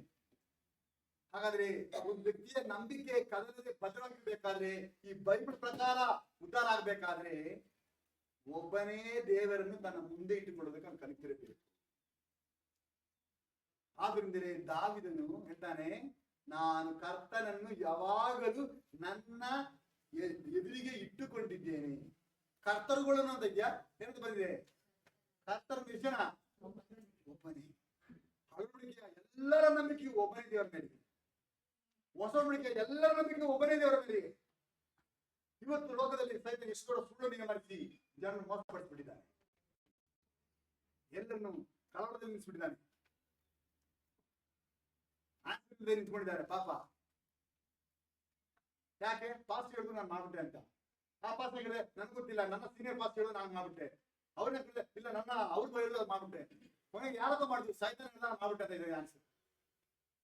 ಹಳವಳಿಕೆಯಲ್ಲಿ ಒಬ್ಬರು ಕೂಡ 3 ದೇವರು, ಹೊಸ ಒಡಂಬಡಿಕೆಯೂ ಇಲ್ಲ. ಆದ್ರಿಂದ ದಾವೀದ ಹೇಳ್ತಾನೆ, ನಾನು ಯಾವಾಗಲೂ ಕರ್ತನನ್ನು ನನ್ನ ಎದುರಿನಲ್ಲಿ ಇಟ್ಟುಕೊಂಡಿದ್ದೇನೆ. ದಾವೀದ ತನ್ನ ಮುಂದೆ ಇಟ್ಟುಕೊಂಡಿದ್ದು ಒಬ್ಬನೇ ಕರ್ತನನ್ನು. ಆ ಕರ್ತನೆ ಕರ್ತನಾದ ಯೇಸು ಕ್ರಿಸ್ತನೆಂದು ಹೊಸ ಒಡಂಬಡಿಕೆ ಪ್ರೂವ್ ಮಾಡುತ್ತದೆ. ಆದ್ರಿಂದಲೇ ದಾವೀದನ ಕುಮಾರನೆಂದು ಕರೆಸಿಕೊಳ್ಳುವನಾಗಿ ಯೇಸು ಸ್ವಾಮಿ ಈ ಭೂಮಿಯಲ್ಲಿ ಕಾಣಿಸಿಕೊಂಡರು. ವಿಶ್ವಾಸಿಯೇ, ಈ ಭೂಮಿಯಲ್ಲಿ ನೀನು ಎಷ್ಟು ದೊಡ್ಡ ಸಭೆಯವನಾಗಿರ್ಬೋದು, ನಿನ್ನ ಸಭೆ ಎಷ್ಟು ಎತ್ತರವಾಗಿರ್ಬೋದು, ನಿನ್ನ ಸಭೆ ಎಷ್ಟು ಕೋಟಿ ಜನ ಕೂರುವ ಒಂದು ದೊಡ್ಡ ಒಂದು ಸಂಘವಾಗಿರ್ಬೋದು, ಈ ಲೋಕದಲ್ಲಿ ನಂಬರ್ 1 ಸ್ಥಾನದಲ್ಲಿ ಗ್ರೇಡ್ ಅಲ್ಲಿ ನಿಂತುಕೊಳ್ಳಕ್ಕೆ ಅನೇಕ ಸಭೆಗಳಿರ್ಬೋದು. ಆದ್ರೆ ಒಂದು ವಿಷಯ ಹೇಳ್ತೀನಿ, ನಿನ್ನ ದೇವರು ಒಬ್ಬನು ಮಾತ್ರವೇ ಎಂದು ಹೇಳೋದಕ್ಕೆ, ಆ ಒಬ್ಬನೇ ಕರ್ತನ ಯೇಸು ಕ್ರಿಸ್ತನು ಮಾತ್ರ ಅಂತ ಹೇಳೋದಕ್ಕೆ, ನಂಬೋದಕ್ಕೆ, ಅದನ್ನು ಅಳವಡಿಸ್ಕೊಳ್ಳೋಕೆ, ಅದನ್ನು ನೀವು ಪ್ರಯೋಗಿಸುವುದಕ್ಕೆ ನೀನು ಮಾಡಲಿಲ್ಲ ಅಂದ್ರೆ ನಿನ್ನ ನಂಬಿಕೆ ಕದಲುವುದು. ಆಸಕ್ತಿ ಪಟ್ಟು ಪೋ, ನ್ಯಾಯ ತೀರ್ಪು ದಿನದಲ್ಲಿ ಕೈ ಬಿಡಲ್ಪಡ್ತೀಯ. ಯಾಕೆಂದ್ರೆ ಏನೋ ಕಷ್ಟ. ಲೋಕದಲ್ಲಿ ಎಲ್ಲಾ ಕಡೆ ಪ್ರಯತ್ನ, ಎಲ್ಲಾ ಕಡೆ ಪ್ರಯತ್ನ. ನಾನು ಕಡೆ ಹೋಗಿದ್ದೆ, ಗೋಲ್ಡನ್ ಟೆಂಪಲ್ ಅಂತ. ಅಲ್ಲಿ ನೋಡಿದಾಗ ಅಲ್ಲಿ ಬುದ್ಧನು ಕೂಡ 3 ಬುದ್ಧ ಇಟ್ಕೊಂಡಿದ್ದಾರೆ. ಲೋಕದಲ್ಲಿ ಎಲ್ಲೆಲ್ಲಿ ಏನೆಲ್ಲ ಇದೆಯೋ ಎಲ್ಲಾ ಕಡೆ ಟ್ರಿನಿಟಿ ಇದೆ. ಹಿಂದೂಗಳಲ್ಲಿ ಟ್ರಿನಿಟಿ, ಬುದ್ಧರಲ್ಲಿ ಟ್ರಿನಿಟಿ, ಜೈನರಲ್ಲಿ ಟ್ರಿನಿಟಿ, ಎಲ್ಲ ಜಪಾನಲ್ಲಿ ಟ್ರಿನಿಟಿ, ಚೈನಾ ಎಲ್ಲದರಲ್ಲಿಯೂ ಟ್ರಿನಿಟಿ. ಆ ಸೈತಾನವೇ ಬುದ್ಧಿ, ಅದೇ ಆತ್ಮ, ಅದೇ ದುರಾತ್ಮ. ಇಲ್ಲಿ ದಾವೀದನು ತುಂಬಾ ಕನ್ಫರ್ಮ್ ಆಗಿದ್ದಾರೆ, ನಾನು ಯಾವಾಗಲೂ ಕರ್ತನನ್ನು ನನ್ನ ಎದುರಿಗೆ ಇಟ್ಟುಕೊಂಡಿದ್ದೇನೆ. ಆದ್ರಿಂದ ಏನಾಗೋದಿಲ್ಲ, ಆತ ನನ್ನ ಬಲಗಳಲ್ಲಿ ಇರುವುದರಿಂದ ನಾನು ಎಂದಿಗೂ ಕದಲುವುದಿಲ್ಲ. ವಿಶ್ವಾಸಿಯೇ, ನಿನ್ನ ನಂಬಿಕೆ ಕದಲದೆ ನ್ಯಾಯ ತೀರ್ಪಿನ ದಿನದಲ್ಲಿ ನೀನು ಕೈ ಬಿಡಲ್ಪಟ್ಟವನಾಗಿ ಹೋಗದೇ ಇರಬೇಕಾದ್ರೆ ನಿನಗೆ ಒಬ್ಬನೇ ದೇವರು ಇರಬೇಕು. ಆ ಒಬ್ಬನೇ ದೇವರು ಯಾರು ನಿನಗೆ ಗೊತ್ತಿರಬೇಕು. ಆ ದೇವರ ಹೆಸರಲ್ಲಿ ನಂಬಿಕೆ ಇಡಬೇಕು, ನೀವು ಕಲ್ತಿರ್ಬೇಕು. ನೀವು ಬೆಲ್ಲೋದಲ್ಲಿ ನೀವು ಒಬ್ಬರೇ ಹ್ಞೂ ಅಂತ ಹೇಳ್ತೀರಾ, ಯಾವ ಆ ಒಬ್ಬನೇ ದೇವ್ರ ಹೆಸರೇನು ಅಂತ ಹೇಳುವಾಗ ಅವ್ರಿಗೆ ಏನ್ ಹೇಳ್ಬೇಕಂತ ಗೊತ್ತಿಲ್ಲ. ಅಯ್ಯೋ ಎಷ್ಟು ದೊಡ್ಡ ಬೇದನೆ, ಎಷ್ಟು ದೊಡ್ಡ ಕಷ್ಟ. ನೀನ್ ಯಾರ ಮಕ್ಕಳು, ನಿಮ್ಮ ಅಪ್ಪ ಯಾರು ಅಂತ ಹೇಳಿದ್ರೆ ನಿಮ್ಮ ಅಪ್ಪ ಹೆಸರು ಹೇಳಕ್ ಗೊತ್ತಿರ್ಬೇಕಲ್ವಾ? ನಿನ್ನ ಹೆಸರು ಜೊತೆಗೆ ಇನ್ಸುಲಿನ್ ಇರ್ತಲ್ಲ, ಅದು ಹೇಳಕ್ ಗೊತ್ತಿರ್ಬೇಕು. ಇಲ್ಲ ಗೊತ್ತಿಲ್ಲ, ನಮ್ಮ ಅಮ್ಮ ನಂಗೆ ಹೇಳಲೇ ಇಲ್ಲ ಅಂತ ಹೇಳಿದ್ರೆ ಅದ ಅರ್ಥ ಏನು? ನಿನ್ನ ಜನವನ್ನ ಕೇವಲವಾದದ್ದು ಅಂತ ಅರ್ಥ. ಕರೆಕ್ಟಾಗಿ ನಿನ್ನ ದೇವ್ರು ಯಾರಂತ ನಿಮ್ಗೆ ಗೊತ್ತಿರ್ಬೇಕು. ನನ್ಗೆ ಗೊತ್ತಿಲ್ಲ ಅಂತ ಹೇಳಿ ಎಷ್ಟು ದೊಡ್ಡ ಕಷ್ಟ. ಎಷ್ಟು ದೊಡ್ಡ ಪಾಸ್ಗಳು, ಎಷ್ಟು ದೊಡ್ಡ ರೆವರೆಂಡ್ಗಳು, ಎಷ್ಟು ದೊಡ್ಡ ಬಿಷಪ್ಗಳಿಗೆ ಈ ಪ್ರಶ್ನೆ ಕೇಳುವಾಗ ಅವ್ರು ಉತ್ತರಕ್ಕೆ ಒದ್ದಾಡ್ತಾರೆ. ಆ ಒಬ್ಬನೇ ದೇವ್ರು ಯಾರು ಅಂತ ಹೇಳುವಾಗ ಅವ್ರು ತಂದೆ ಅಂತ ಹೇಳ್ತಾರೆ, ಆಮೇಲೆ ಮಗ, ಆಮೇಲೆ ಪವಿತ್ರಾತ್ಮ. ಇದ್ರಲ್ಲಿ ಯಾರು ಒಬ್ರು? ಆ ಒಬ್ರು ಹೇಳಕ್ ಗೊತ್ತಿಲ್ಲ, ಆ ಹೆಸರು ಗೊತ್ತಿಲ್ಲ. ಯಾಕೆ ಅಂತ ಹೇಳಿದ್ರೆ ಅವರ ನಂಬಿಕೆ ಕದಲ್ತಾ ಇದೆ, ಅಲ್ಲಾಡ್ತಾ ಇದೆ. ಯಾಕೆಂದ್ರೆ ಅವರ ನಂಬಿಕೆ ಬೈಬಲ್ ಆಧಾರಿತವಲ್ಲ. Their faith is not biblical. ಈ ಬೈಬಲ್ ಹೇಳಲ್ಪಟ್ಟ ನಂಬಿಕೆ ಅವ್ರದ್ದಲ್ಲ. ಹಳೆ ಒಡಂಬಡಿಕೆಯಲ್ಲಿಯೂ ಯಾರು ಕೂಡ 3 ದೇವರ ನಂಬಿಕೆ ಇಟ್ಟಿಲ್ಲ, ಹೊಸ ಒಡಂಬಡಿಕೆಯಲ್ಲಿ ಕೂಡ ಯಾರು 3 ದೇವರ ನಂಬಿಕೆ ಇಟ್ಟಿಲ್ಲ. ಆದ್ರಿಂದ ಅವ್ರು ಹಂಗೆ ಅಲ್ಲಾಡ್ಬಿಡ್ತಾರೆ. ಆದ್ರಿಂದ ದಾವೀದನಿಂದ ನಾನು ನನ್ನ ಮುಂದೆ ಕರ್ತನನ್ನು ಮಾತ್ರ ಇಟ್ಟುಕೊಂಡಿದ್ದೇನೆ, ಆದ್ರಿಂದ ಅರ್ಥವನ್ನು ನನ್ನ ಬಲಗಡೆಯಲ್ಲಿರುವುದರಿಂದ ನಾನು ಎಂದಿಗೂ ಕದಲುವುದಿಲ್ಲ.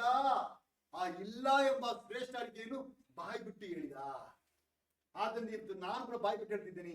ಆದ್ರಿಂದ ನೀನು ಕೂಡ ಇವತ್ತು ಎಲ್ಲರಿಗೂ ಬಾಯಿ ಬಿಟ್ಟು ಹೇಳ್ತಾ ಇದ್ದೀಯಾ? ನೀನ್ ಏನ್ ನಂಬ್ತೀಯಾ? ಒಬ್ಬನೇ ದೇವರು. ಯಾರು ಒಬ್ಬನೇ ದೇವರು, ಅರೇ ಕರ್ತನಾದ ಯೇಸು ಕ್ರಿಸ್ತನು, ಆತನನ್ನೇ ನಾವು ಮುಂದೆ ಇಟ್ಟುಕೊಂಡಿದ್ದೀವಿ. ಈಗ ನಾವು ಧೈರ್ಯವಾಗಿ ಹೇಳ್ತೀವಿ. ಎಲ್ಲಿ 2 ಜನ 3 ಜನ ಯೇಸು ಕ್ರಿಸ್ತನಲ್ಲಿ ಸೇರಿ ಬರುತ್ತಾರೋ ಅಲ್ಲಿ ನಾನು ಇದ್ದೀನಿ ಅಂತ ಮಾತು ಕೊಟ್ರಲ್ಲ. ಈಗ ನಮ್ಮ ನಡೆಯಿರುವುದು ಯಾರು? ಯೇಸು ಸ್ವಾಮಿ ಪವಿತ್ರಾತ್ಮನ, ಅಂದ್ರೆ ಕಣ್ಣಿಗೆ ಕಾಣಿಸದವನಾಗಿ ನಮ್ಮ ನಡುವೆ ಇದ್ದಾರೆ. ತಾನು ಪುನರುತ್ಥಾನವಾದ ಅದೇ ಶರೀರದಲ್ಲಿ ತನ್ನ ಕೈಗಳಲ್ಲಿ ಒಂದು ಗಾಯ ಇದೆಲ್ಲ ಮೊಳೆ ಹೊಡೆದಿದ್ದು, ಈ ಕೈಯಲ್ಲಿ ಮೊಳೆ, 2 ಕಾಲುಗಳು ಮೊಳೆ, ಅದನ್ನ ಪಕ್ಕದಲ್ಲಿ ಈಟಿಯ ಮಾರ್ಕು ಮುಳ್ಳಿನ ಕಿಡಿದ ಗಾಯ ಇಟ್ಟುಕೊಂಡವನಾಗಿ ಪರಲೋಕದಲ್ಲಿ ಪುನರುತ್ಥಾನದ ಪರಲೋಕದಲ್ಲಿಯೂ ಶರೀರವಿಲ್ಲದವನಾಗಿ ಪವಿತ್ರಾತ್ಮನಾಗಿ ಈಗ ನನ್ನ ಮುಂದೆ ಇದ್ದಾರೆ. ಇದನ್ನೇ ಅವತ್ತು ದಾವೀದನು ಹೇಳಿದನು. ಆದ್ರಿಂದ ಅವನು ಎಂದಿಗೂ ಏನಾಗಲಿಲ್ಲ, ಕದಲಿ ಹೋಗಲಿಲ್ಲ.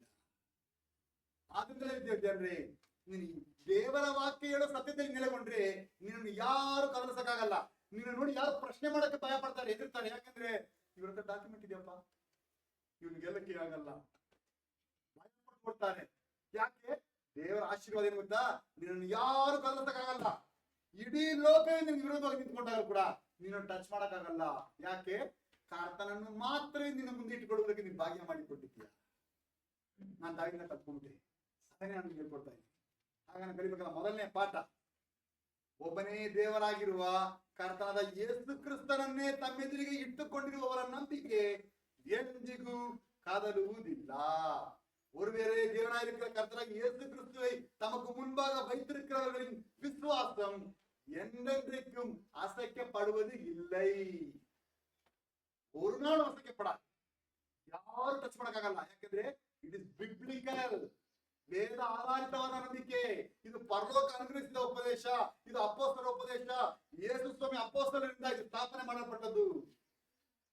ಇದಕ್ಕೆ ವಿರೋಧ ಯಾರು ಮಾತಾಡಕ್ಕೆ ಆಗಲ್ಲ, ಯಾರು ಗೆಲ್ಲಕ್ಕಾಗಲ್ಲ. ಯಾಕಂದ್ರೆ ದೇವರಿಗೆ ಅಂತ ಒಂದು ಕೃಪೆ ತನ್ನ ಮಕ್ಕಳು ಕೊಡ್ತಾರೆ. ಇದನ್ನೇ ದಾವೀದ ಬಾಯಿ ಬಿಟ್ಟು ಹೇಳ್ಬಿಟ್ಟ, ಏನಂತ? ನಾನು ಎಂದಿಗೂ ಏನಾಗುದಿಲ್ಲ, ಕದಲುವುದು ಇಲ್ಲ. ಯಾಕೆ? ನಾನು ಸ್ಟ್ರಾಂಗ, ನಾನು ಗೋಲಿಯತನ ಗೆಲ್ಲುವಷ್ಟು ಶಕ್ತಿ ನನ್ನ ಹತ್ರ ಇದೆಯಾ?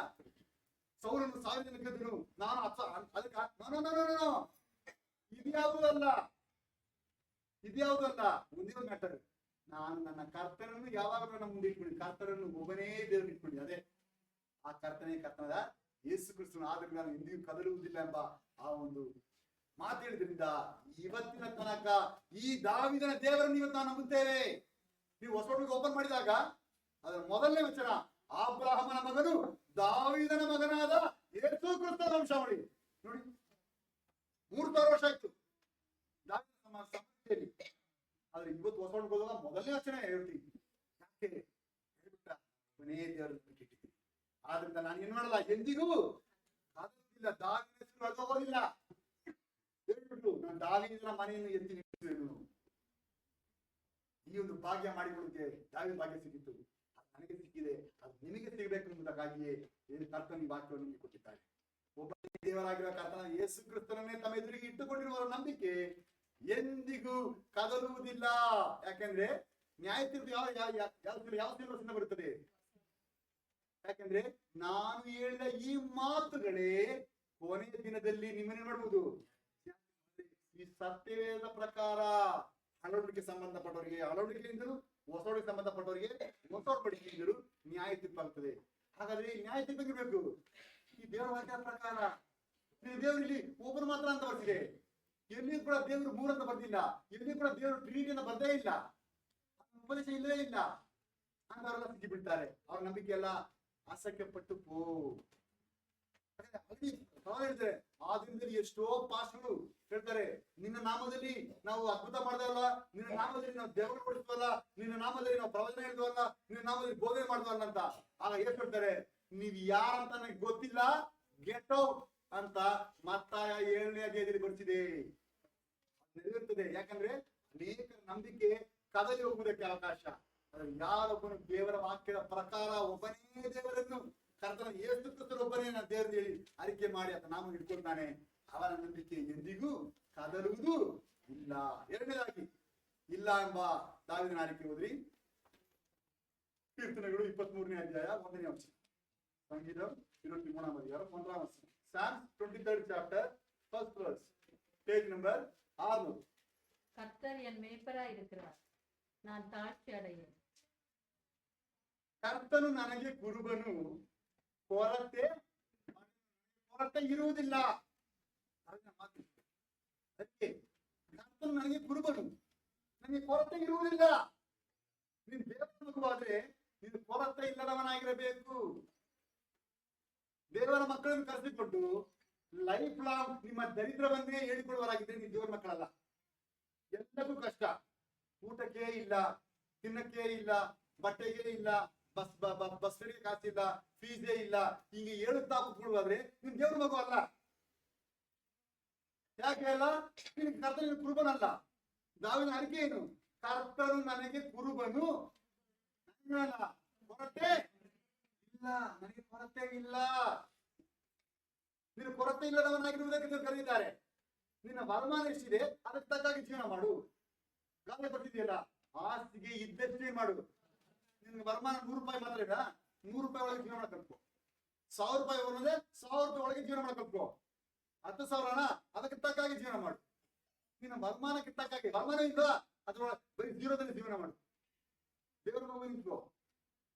ಸಾಲ ಪಾಲ ಮಾಡಿ ಅವಮಾನ ಪಟ್ಟು ನೀನು ತಲೆ ಬಗ್ಗಿಸಿ ಜೀವಿಸಬೇಡ.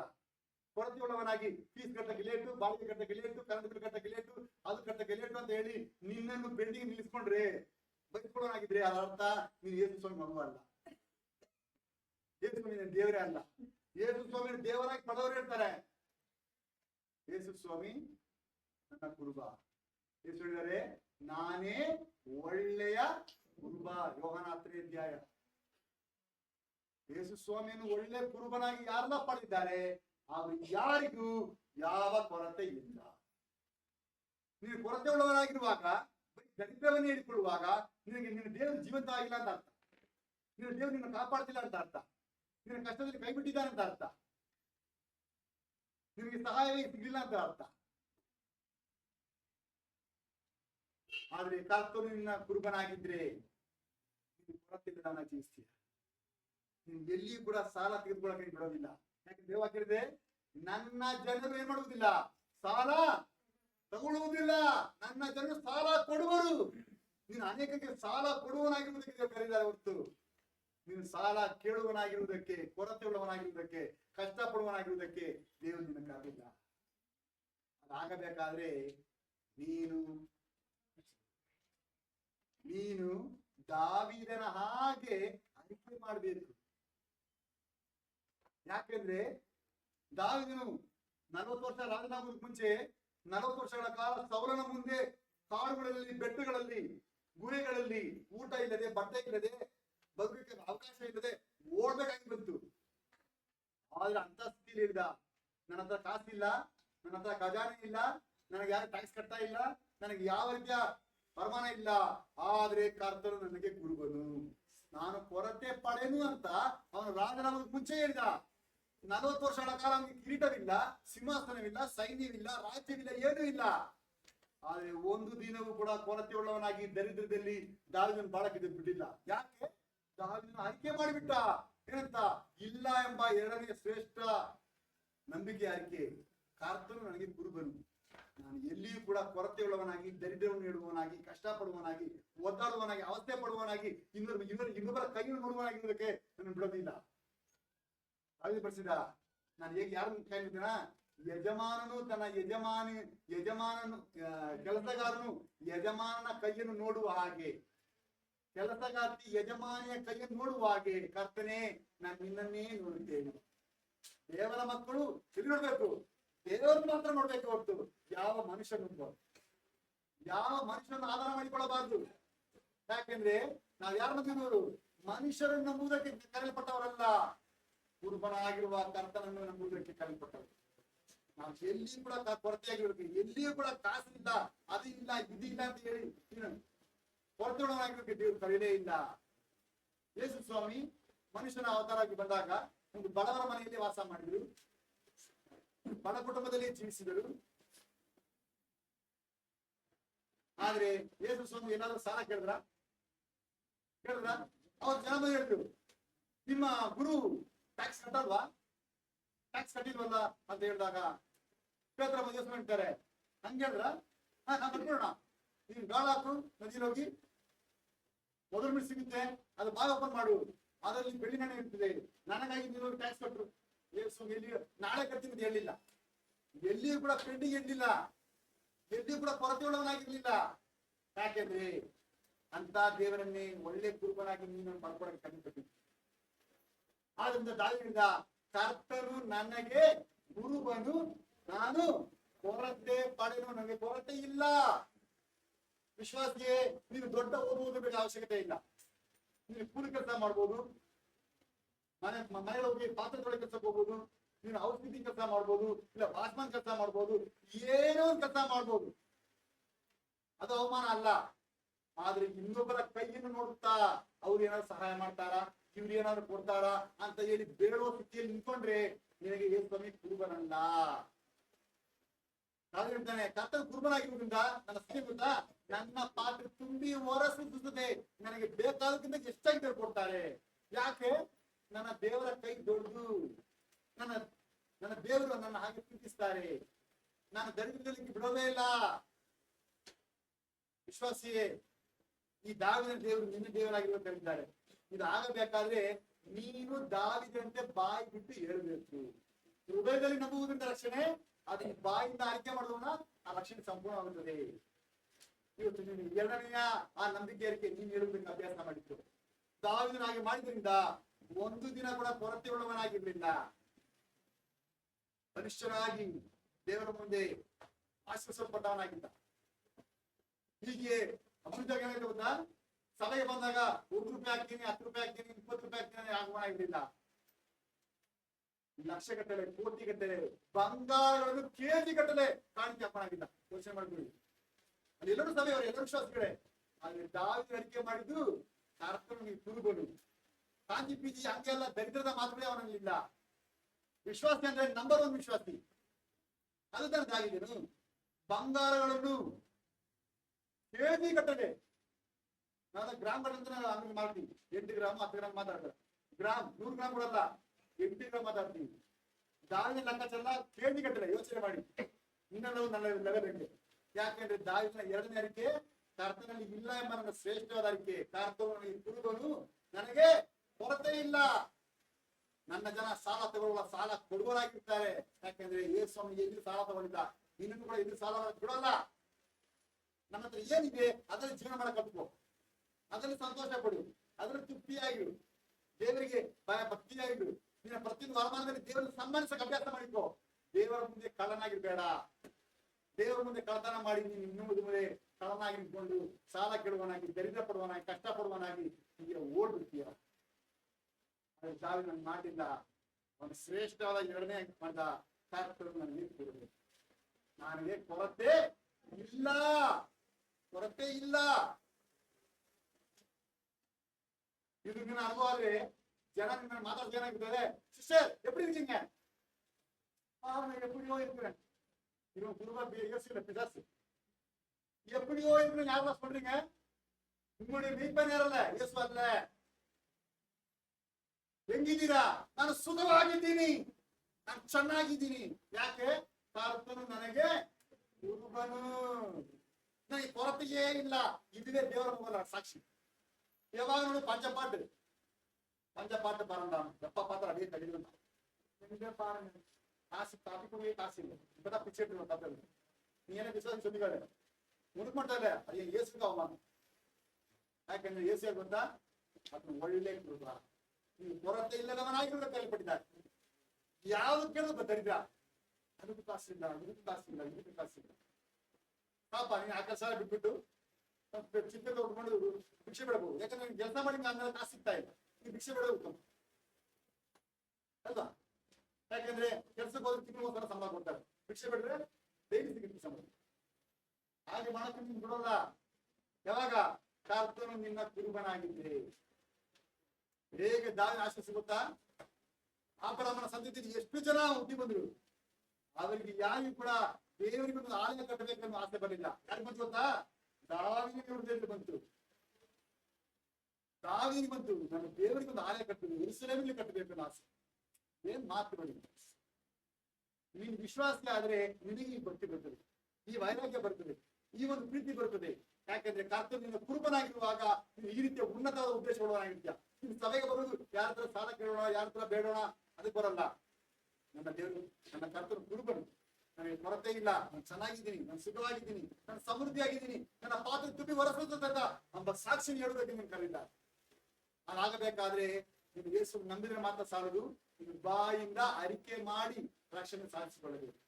ಹಾಗಾಗಿ ಕಲಿಬೇಕಾದ ಎರಡನೇ ಪಾಠ, ಒಳ್ಳೆ ಕುರುಬನಾದ ಯೇಸು ಕ್ರಿಸ್ತನ ಸ್ವರಕ್ಕೆ ಮಾತ್ರ ಕಿವಿಗೊಡುವ ಕರ್ತನ ಕುರಿಗೆ ಭೂಲೋಕದಲ್ಲಿಯೂ ಪರಲೋಕದಲ್ಲಿಯೂ ಕೊರತೆ ಇರುವುದಿಲ್ಲ. நல்ல மீட்பனாகிய இயேசு கிறிஸ்துவின் சத்தத்துக்கு மாத்திரம் செவி கொடுக்கிற கர்த்தரின் ஆளுக்கு பூலோகத்திலும் பரலோகத்திலும் தாட்சி அடைவது இல்லை, ಕೊರತೆಯೇ ಇಲ್ಲ. ಸ್ಕೂಲ್ ಸ್ಟಾರ್ಟ್ ಆಗ್ತಿದೆ, ಫೀಸ್ ಕಟ್ಟಬೇಕು, ಯೂನಿಫಾರ್ಮ್ ತಗೋಬೇಕು, ಬುಕ್ಸ್ ತಗೋಬೇಕು, ಅದು ಮಾಡ್ಬೇಕು. ಅಯ್ಯೋ ನನ್ನ ದೇವ್ರು ಯಾರು ಗೊತ್ತಾ? ನನ್ನ ದೇವ್ರು ಒಳ್ಳೆ ಕುರುಬ, ಬುದ್ಧಿ ಕೊಟ್ಟಿದ್ದಾರೆ. ವರ್ಷ ಫುಲ್ಲ ಎಂಜಾಯ್ ಮಾಡ್ಬಿಟ್ಟು ಆಮೇಲೆ ಭಿಕ್ಷೆ ಬಿಡೋದಲ್ಲ, ಎಲ್ಲ ಕಲ್ಸ್ಬಿಟ್ಟಿದ್ದಾರೆ. 5 ರೊಟ್ಟಿ 2 ಮೀನು ಅದ್ಭುತ ಮಾಡಿ ಕೊಟ್ಟಾಗ ಎಷ್ಟು ಹೇಳಿದ್ರು, ಉಳಿದಿದ್ದನ್ನು ಮಾಡ್ರಿ, ಶೇಖರಣೆ ಮಾಡ್ಕೊಳ್ರಿ. ಇರುವಾಗ ಎಲ್ಲ ಕೂರ್ಸಿಟ್ಕೋಬೇಕು. ಆಮೇಲೆ ಹೋಗಿ ನಾನು ನೆಕ್ಸ್ಟ್ ಸಂಬಳ ಬಂದ ಕೊಡ್ತೀನಿ ಈ ರೀತಿ ಕೇಳಿದ್ರೆ ವಿಶ್ವಾಸಿ ಅಲ್ಲ. ಯೇಸು ಸ್ವಾಮಿಗೆ ಅವಮಾನ. ನೀನು ಇನ್ನೊಬ್ಬರಿಗೆ ಕೇಳುವನಾಗಿರ್ಬಾರ್ದು.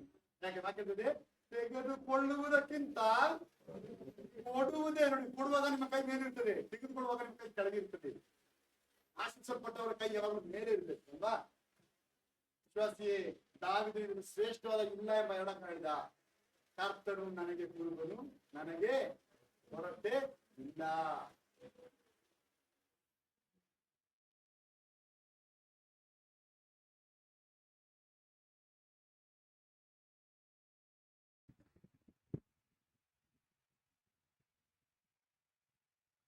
ಹಲ್ಲೆಲೂಯಾ. ಕರ್ತನು ಕರೆಂಟ್ ನಮ್ಗೆ ರೆಡಿ ಮಾಡಿಕೊಟ್ಟಿದ್ದಾರೆ, ಸ್ತೋತ್ರ ಮಾಡೋಣ. ಕರೆಂಟ್ ಇಲ್ಲದಿದ್ರು ನಾವು ದೇವ್ರ ಸ್ತೋತ್ರ ಮಾಡ್ತೀವಿ, ಕರೆಂಟ್ ಕೊಡೋದಕ್ಕಾಗಿ ದೇವ್ರ ಸ್ತೋತ್ರ ಮಾಡೋಣ. ಹಾಗಾಗಿ ಮೂರನೇದಾಗಿ ದಾವೀದನ ಇಲ್ಲ ಎಂಬ ಶ್ರೇಷ್ಠವಾದ ನಂಬಿಕೆ ಅರಿಕೆ, ಕೀರ್ತನೆಗಳು 23ನೇ ಅಧ್ಯಾಯದ 4ನೇ ವಚನ, ಸಂಗೀತಂ 23ஆம் அதிகாரம் 4ஆம் வசனம், Psalms 23rd chapter 4th verse, page number 600. நான் மரண இருளின் பள்ளத்தாக்கிலே நடந்தாலும் பொல்லாப்புக்கு பயப்படேன், பொல்லாப்புக்கு பயப்படேன். தேவரீர் என்னோட கூட இருக்கிறீர். உமது கோலும் உமது தடியும் என்னை தேற்றும். ನಾನು ಕಾರ್ಗತ್ತಿನ ಕಣಿವೆಯಲ್ಲಿ ನಡೆಯುವಾಗಲೂ ನೀನು ಹತ್ತಿರವಿರುವುದರಿಂದ ಕೇಡಿಗೆ ಎದುರೇನು, ನನಗೆ ಹೆದರಿಕೆ ಇಲ್ಲ. ಯಾಕೆ? ನಿನ್ನ ದೊಣ್ಣೆಯು ನಿನ್ನ ಕೋಲು ನನಗೆ ಧೈರ್ಯ ಕೊಡುತ್ತದೆ. ಎಂತ ಮಾತು ನೋಡಿ. ಮನೆಯಲ್ಲಿ ದೊಣ್ಣೆ ಕೋಲು ಇಟ್ಕೊಂಡ್ರೆ ಮಕ್ಕಳಿಗೆ ಧೈರ್ಯ ಬರ್ತದೆ, ಭಯ ಬರ್ತದ?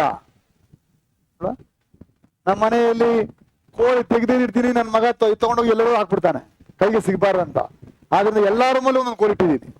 ಯಾಕಂದ್ರೆ ಎಲ್ಲಿ ಬೇಕಾದ್ರೆ ಸಿಗ್ಬೇಕು, ಎಸ್ಕೇಪ್ ಆಗ. ಏನು ಸಿಗಲ್ಲ ಅಂದ್ರೆ ಏನಾದ್ರೂ ತಗೊಳ್ಳೋಣ. ಕೋಲು ದೊಣ್ಣೆಯು ಮಕ್ಕಳಿಗೆ ಏನ್ ಕೊಡ್ತದೆ? ಭಯ ಕೊಡ್ತದೆ. ಆದ್ರೆ ದಾವೀದ ಹೇಳ್ತಾನೆ, ಕರ್ತನೇ ನಿನ್ನ ಕುರುಬ, ನಿನ್ನ ಕೈಯಲ್ಲಿ ಕೋಲಿದೆ, ದೊಣ್ಣೆ ಇದೆ, ನನಗೆ ಭಯ ಅಲ್ಲ. ಆ ದೊಣ್ಣೆ ಕೋಲು ನನಗೆ ಧೈರ್ಯ ಕೊಡ್ತದೆ. ಇದೇ ಮ್ಯಾಟರ್. ದೊಣ್ಣೆ ಕೋಲು ಇರೋದಕ್ಕೆ ಹೊಡೆಯೋದಕ್ಕೆ, ನಮ್ಮನ್ನು ಶಿಕ್ಷಿಸೋದಕ್ಕೆ, ನಮ್ಮನ್ನು ಸರಿಪಡಿಸೋದಕ್ಕೆ, ನಮ್ಗೆ ಪೆಟ್ಟು ಕೊಡುವುದಕ್ಕಿದೆ.